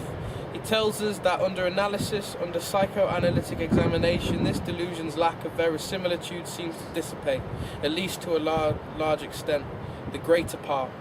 So here is a lack of verisimilitude which seems to dissipate with explication, at least in large part. What is this part? What is it due to in this piece which resists explanation? Why this insistence on the part, the parting, the partition, the piece, and what does this partition have to do with the truth? We know the Freudian explanation. Announced by this strange protocol, it mobilizes the whole etiological machinery of psychoanalysis, beginning obviously with the mechanisms of repression. But we should not forget that if the psychoanalytic explanation of delusion, the haunting hallucination, if the psychoanalytic theory of spectres in some leaves apart a share of non-verisimilitude, unexplained or rather very similar, carrying truth, this is because, and Freud recognizes it himself a bit further on, there is a truth of delusion, a truth of insanity or of hauntedness, analogous to that historical truth which Freud distinguishes notably in Moses from the material truth. This truth is repressed or suppressed, but it returns and returns as such as the spectral truth of delusion or of hauntedness. It returns, belongs, it comes down to spectral truth, delusion or insanity. Hauntedness is not only haunted by this or that ghost, Gradiva for example, but by the spectre of truth which has been thus repressed. The truth is spectral, and this is its part of truth which is irreducible by explanation. A bit further on, Freud attempts again to account for this part in the hallucinatory haunting of the archaeologist. If a patient believes in his delusion so firmly, this is not because his faculty of judgment has been overturned or does not arise from what is false in the delusion. On the contrary, there is a grain of truth concealed in every delusion. There is something in it that really deserves belief, and this is the source of the patient's conviction, which is therefore to that extent justified. This true element, however, has been long repressed. If eventually it is able to penetrate into consciousness, this time in a distorted form, the sense of conviction attaching to it is over-intensified as though by way of compensation, and is now attached to the distorted substitute of the repressed truth. To decipher the archive of this score, to read its truth right on the monument of this portion, one must take into account a prosthesis, this distorted substitute. But a part of truth remains. A piece or a grain of truth breathes at the heart of delusion, of the illusion, of the hallucination, of the hauntedness. This is a figure we find again literally in Moses, precisely when Freud distinguishes historical truth from material truth. For example, if Moses was the first Messiah and Christ was his prophetic substitute, his representative and his successor, in this case, St. Paul was in a certain sense justified to address the nations as he did, to tell them that the Messiah had in effect come, and that he was put to death before your eyes. Then too, Freud says, there is an element of historical truth in Christ's resurrection. For he was the resurrected Moses, and behind him the returned primal father of the primitive horde, transfigured, and as the son put in the place of the father. Having thus accounted for the part of the truth, taking care to isolate the seed of truth in the hallucination of the archaeologist who is prey to the midday ghost, Freud means to confirm this truth of revisitation. He wants to demonstrate while illustrating, with the art of manipulating its suspense. Like a narrator or like the author of a fiction, he tells us in turn a story, but as if it were the history of someone else, a case, not the case of a patient, but the case of a doctor. I know of a doctor, he says. The doctor had seen a ghost. He had witnessed the spectral return of a dead person, and he could in sum bear witness to it.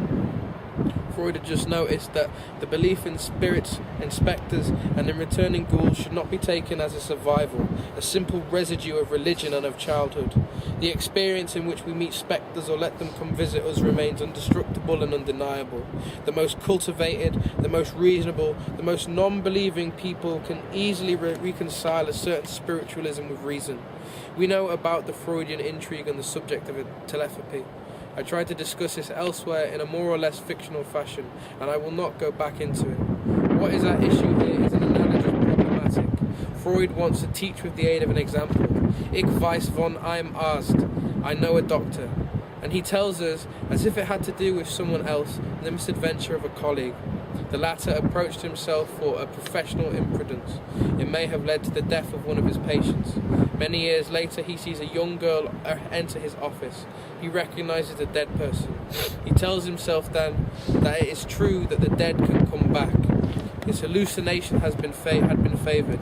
It was lucky, if you will. The spectre presented itself as the sister of the deceased woman and also suffered from grave disease. Here is the coup de theatre, the dramatic twist. Freud pretended to speak of someone else, of a colleague. If I were to be immodest to such a point, doubly immodest, I would say that he did what I am doing in speaking of a colleague, Yerushalmi, while I am speaking of myself. Freud presents himself, he says in sum, here I am.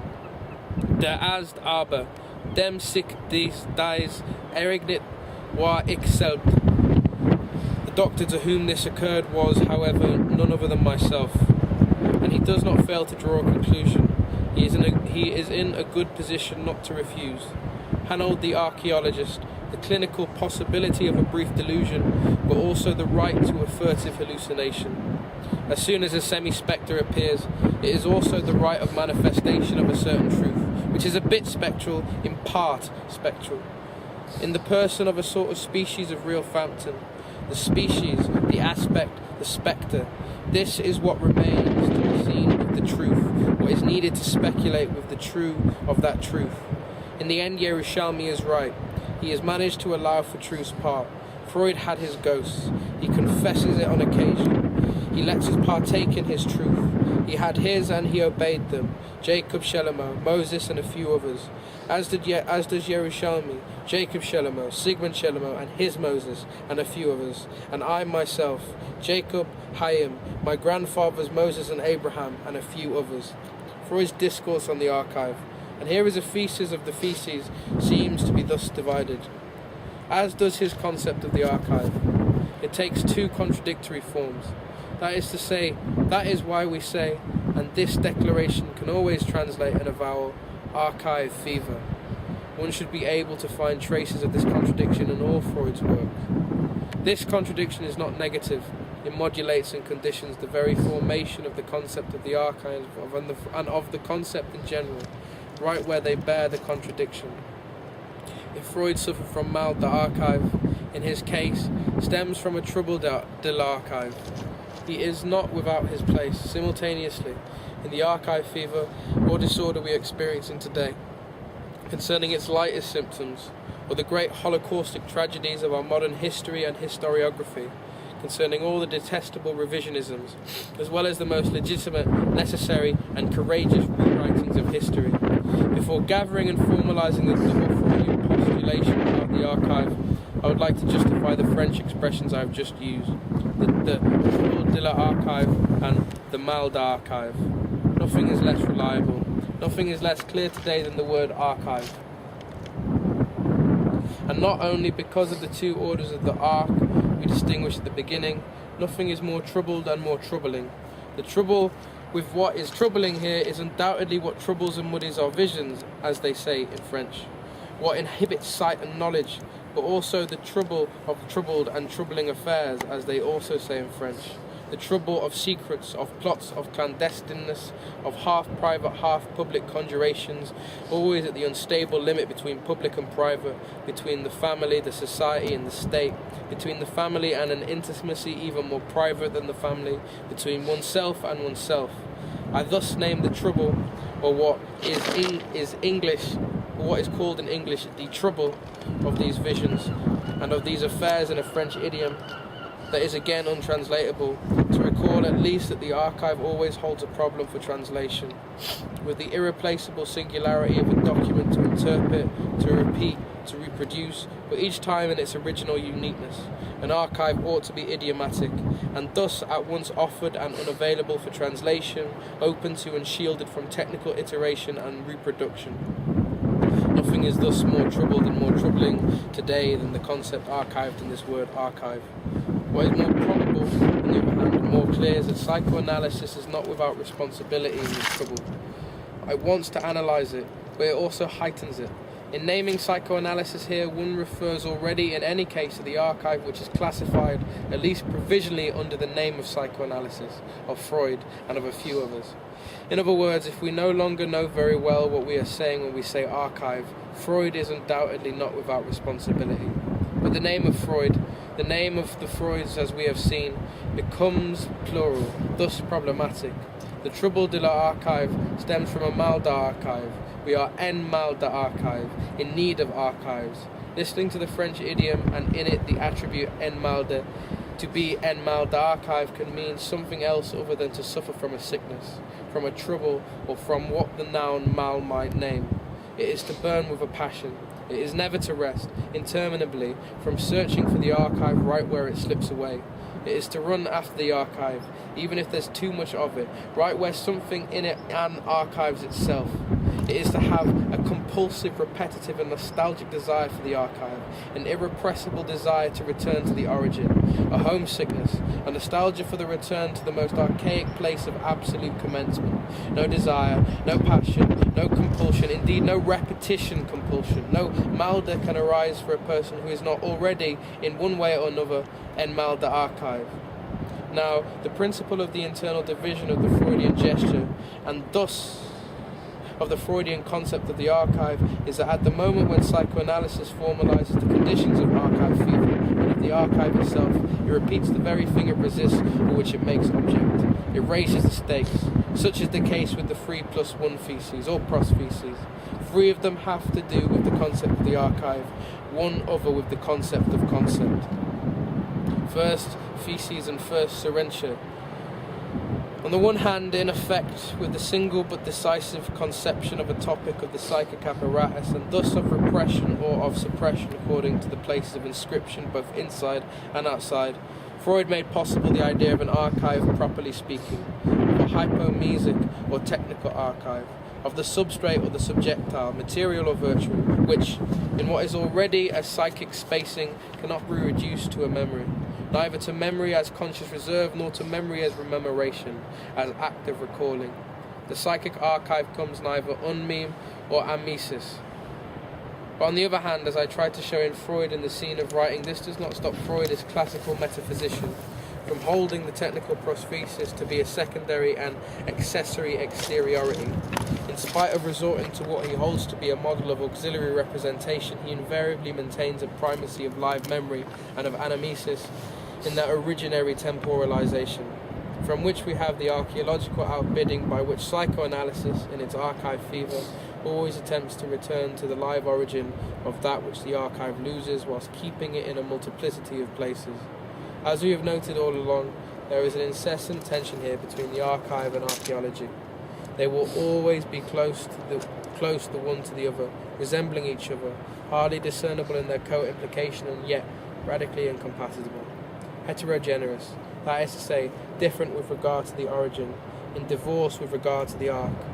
Now, Freud was incessantly tempted to redirect the original interest he had for the psychic archive towards archaeology. The word archive, by the way, appears already in the studies on hysteria. The scene of excavation, the theatre of archaeological digs, are the preferred places of this brother to Hanold. Each time he wants to teach the topology of archives, that is to say, of what ought to exclude or forbid the return of the origin, this lover of stone figures proposes archaeological parables. The most remarkable and the most precious of them is well known, is in the study of hysteria in 1896. We must once again underline a few words in this work to mark what is to my eyes the most acute moment. A moment and not a process. This instant does not belong to the laborious deciphering of the archive.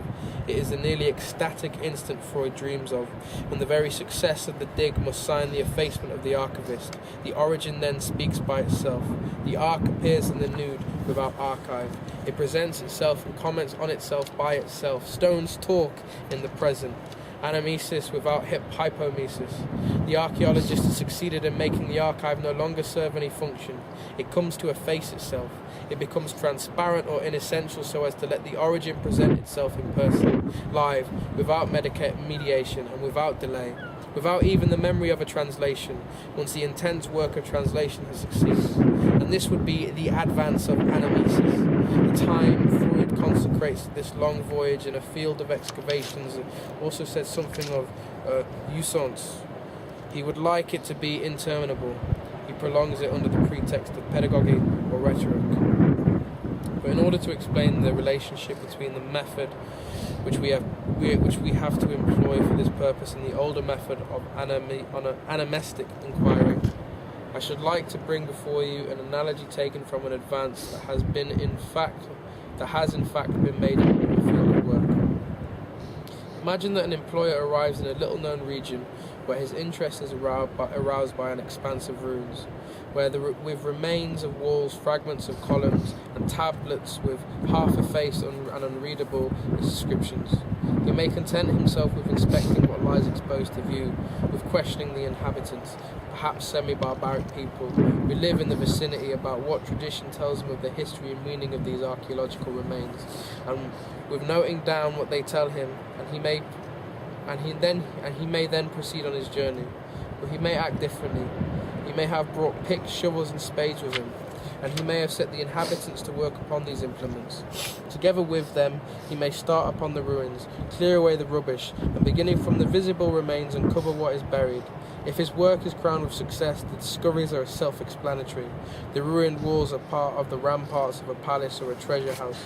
The fragments of the column can be filled out into a temple. The numerous inscriptions, which by good luck may be bilingual, reveal an alphabet and a language, and, when they have been deciphered and translated, yield undreamed of information about the events of the remote past to commemorate which the monuments were built. Saxa Lacunta. On the one hand, the archive is made possible by the death, aggression and destruction drive. That is to say, also by originary finitude and by expropriation.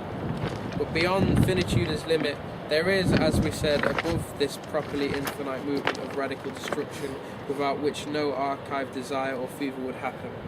All the texts in the family and of the period of beyond the pleasure principle explain in the end why there is archivization and why unarchiving destruction belongs to the process of archivization and produces the very thing it reduces on occasion to ashes and beyond.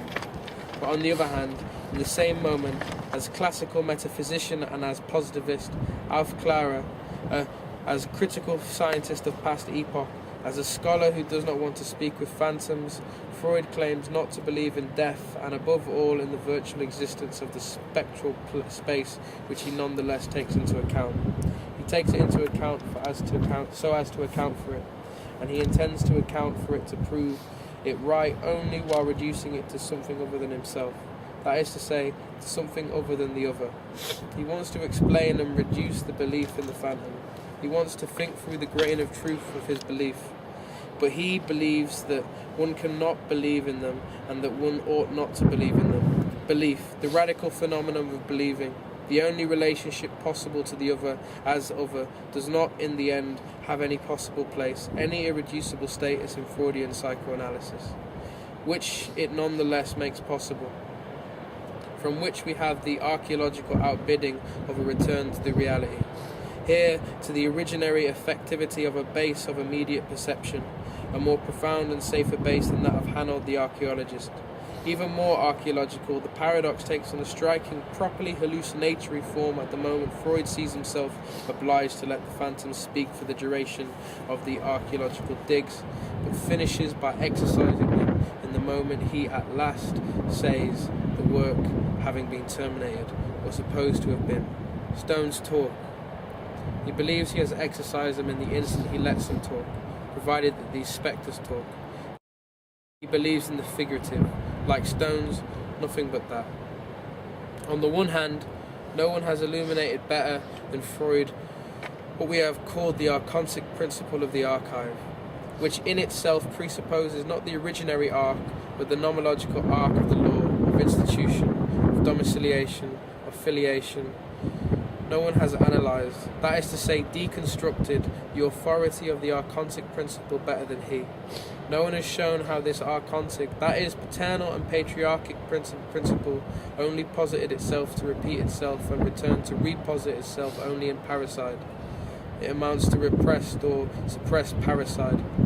In the name of the father as dead father, the archontic is at best a takeover of the archive by the brothers, the equality and liberty of brothers, a certain still vivacious idea of democracy. But, on the other hand, in life as in his works, in this theoretical theses, as in the compulsion of his institutionalizing strategy, Freud repeated the patriarchal logic.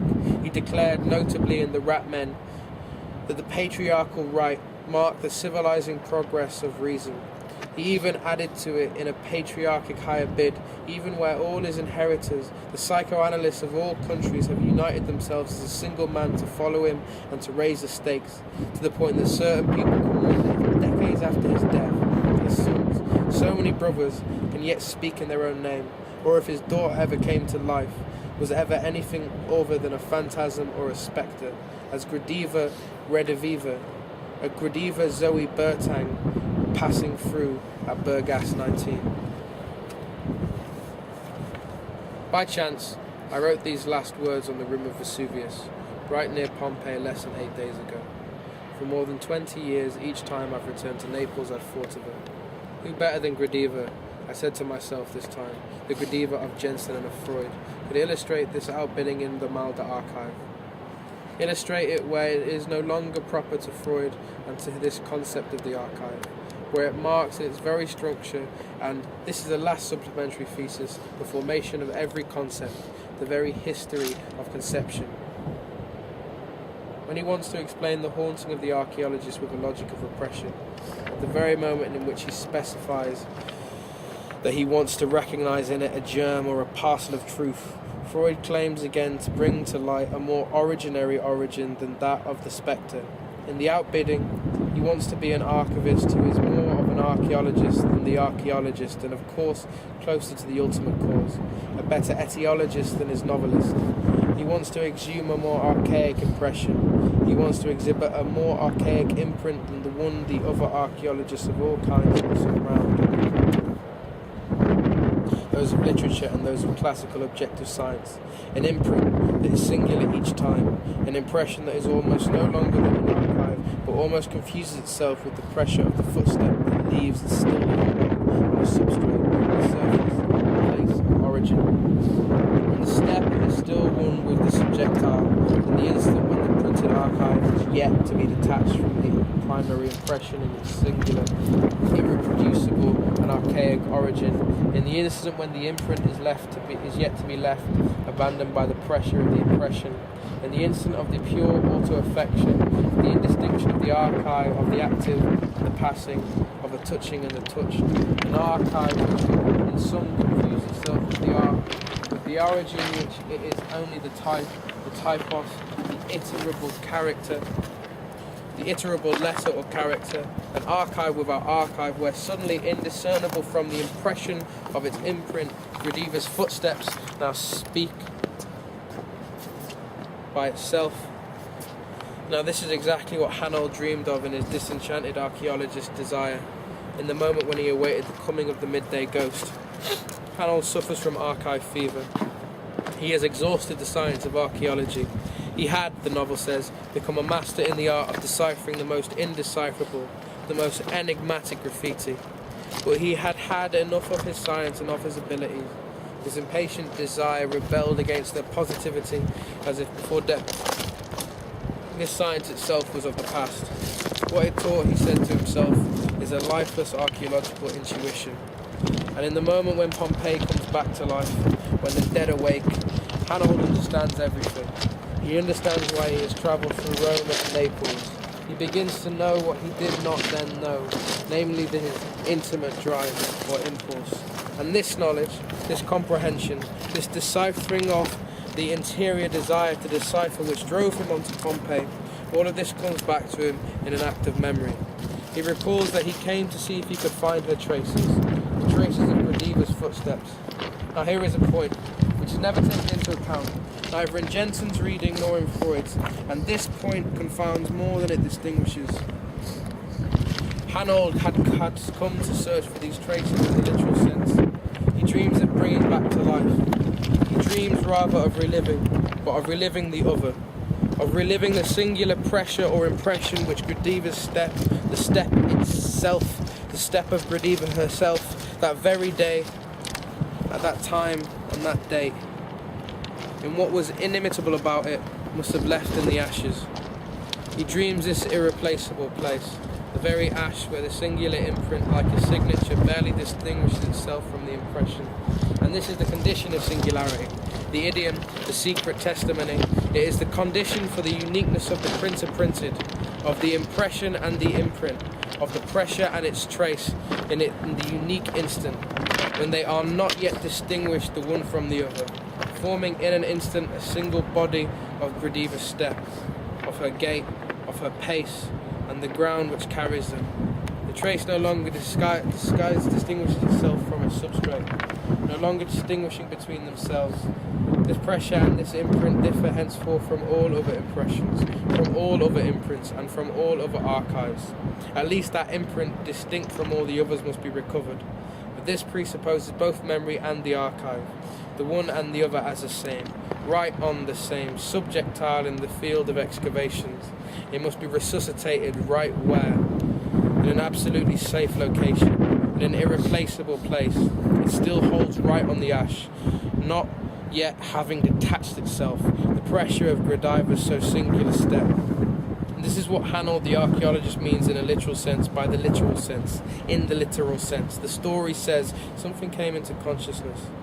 For the first time, without being aware of the impulse within him, he had come to Italy and had travelled on to Pompeii without stopping in Rome or Naples, in order to see whether he could find any traces of her, and traces in the literal sense. With her peculiar gait, she must have left behind an imprint of her toes in the ashes, distinct from all the rest. This uniqueness does not resist. Its price is infinite, for infinite is the immense, incommensurable extent to which it remains undefinable. The possibility of the archiving trace. This simple possibility can only divide the uniqueness, separating the impression from the imprint. Because this uniqueness is not even a past present, it would have been possible. One can dream of it after the fact, only insofar as iterability. That is to say, its imminent divisibility, the possibility of its fission, haunted it from the origin. The faithful memory of such a singularity can only be given over to the spectre. Is fiction outdone here? Does it lack knowledge? Did Jensen know less about this than Freud and Hanold? One can always dream or speculate around this secret account. Speculation begins there, and belief, but of the secret itself there can be no archive by definition. Secret is the very ash of the archive, the place where it no longer even makes sense to say the very ash or write on the ash. There is no sense in searching for the secret of what anyone may have known. A fortiori, the character, Hanold the archaeologist. This is what this literature attests. So here is a singular testimony, literature itself, as inherited, escaped or emancipated from the scriptures. Here is what it gives us to think the inviolable secret of Godiva, of Hanold, of Jensen, and then of Freud and a few others. Beyond every possible and necessary inquiry, we will always wonder what Freud, for example, what every careful concealer may have wanted to keep secret. We will wonder what he may have kept of his unconditional right to secrecy, while at the same time burning with desire to know, to make known, and to archive the very thing he concealed forever. What was concealed? What did he conceal even beyond the intention to conceal, to lie or to perjure? We will always wonder what, in this milder archive, he may have burned. We will always wonder, sharing with compassion in this archive fever, what may have burned of his secret passions, of his correspondence, or of his life. Burned without him, without remains, without no possible response, be it spectral or not, short or being short of, or beyond the suppression, on the other end of repression, originary or secondary, without a name, without the least symptom, without even an ash.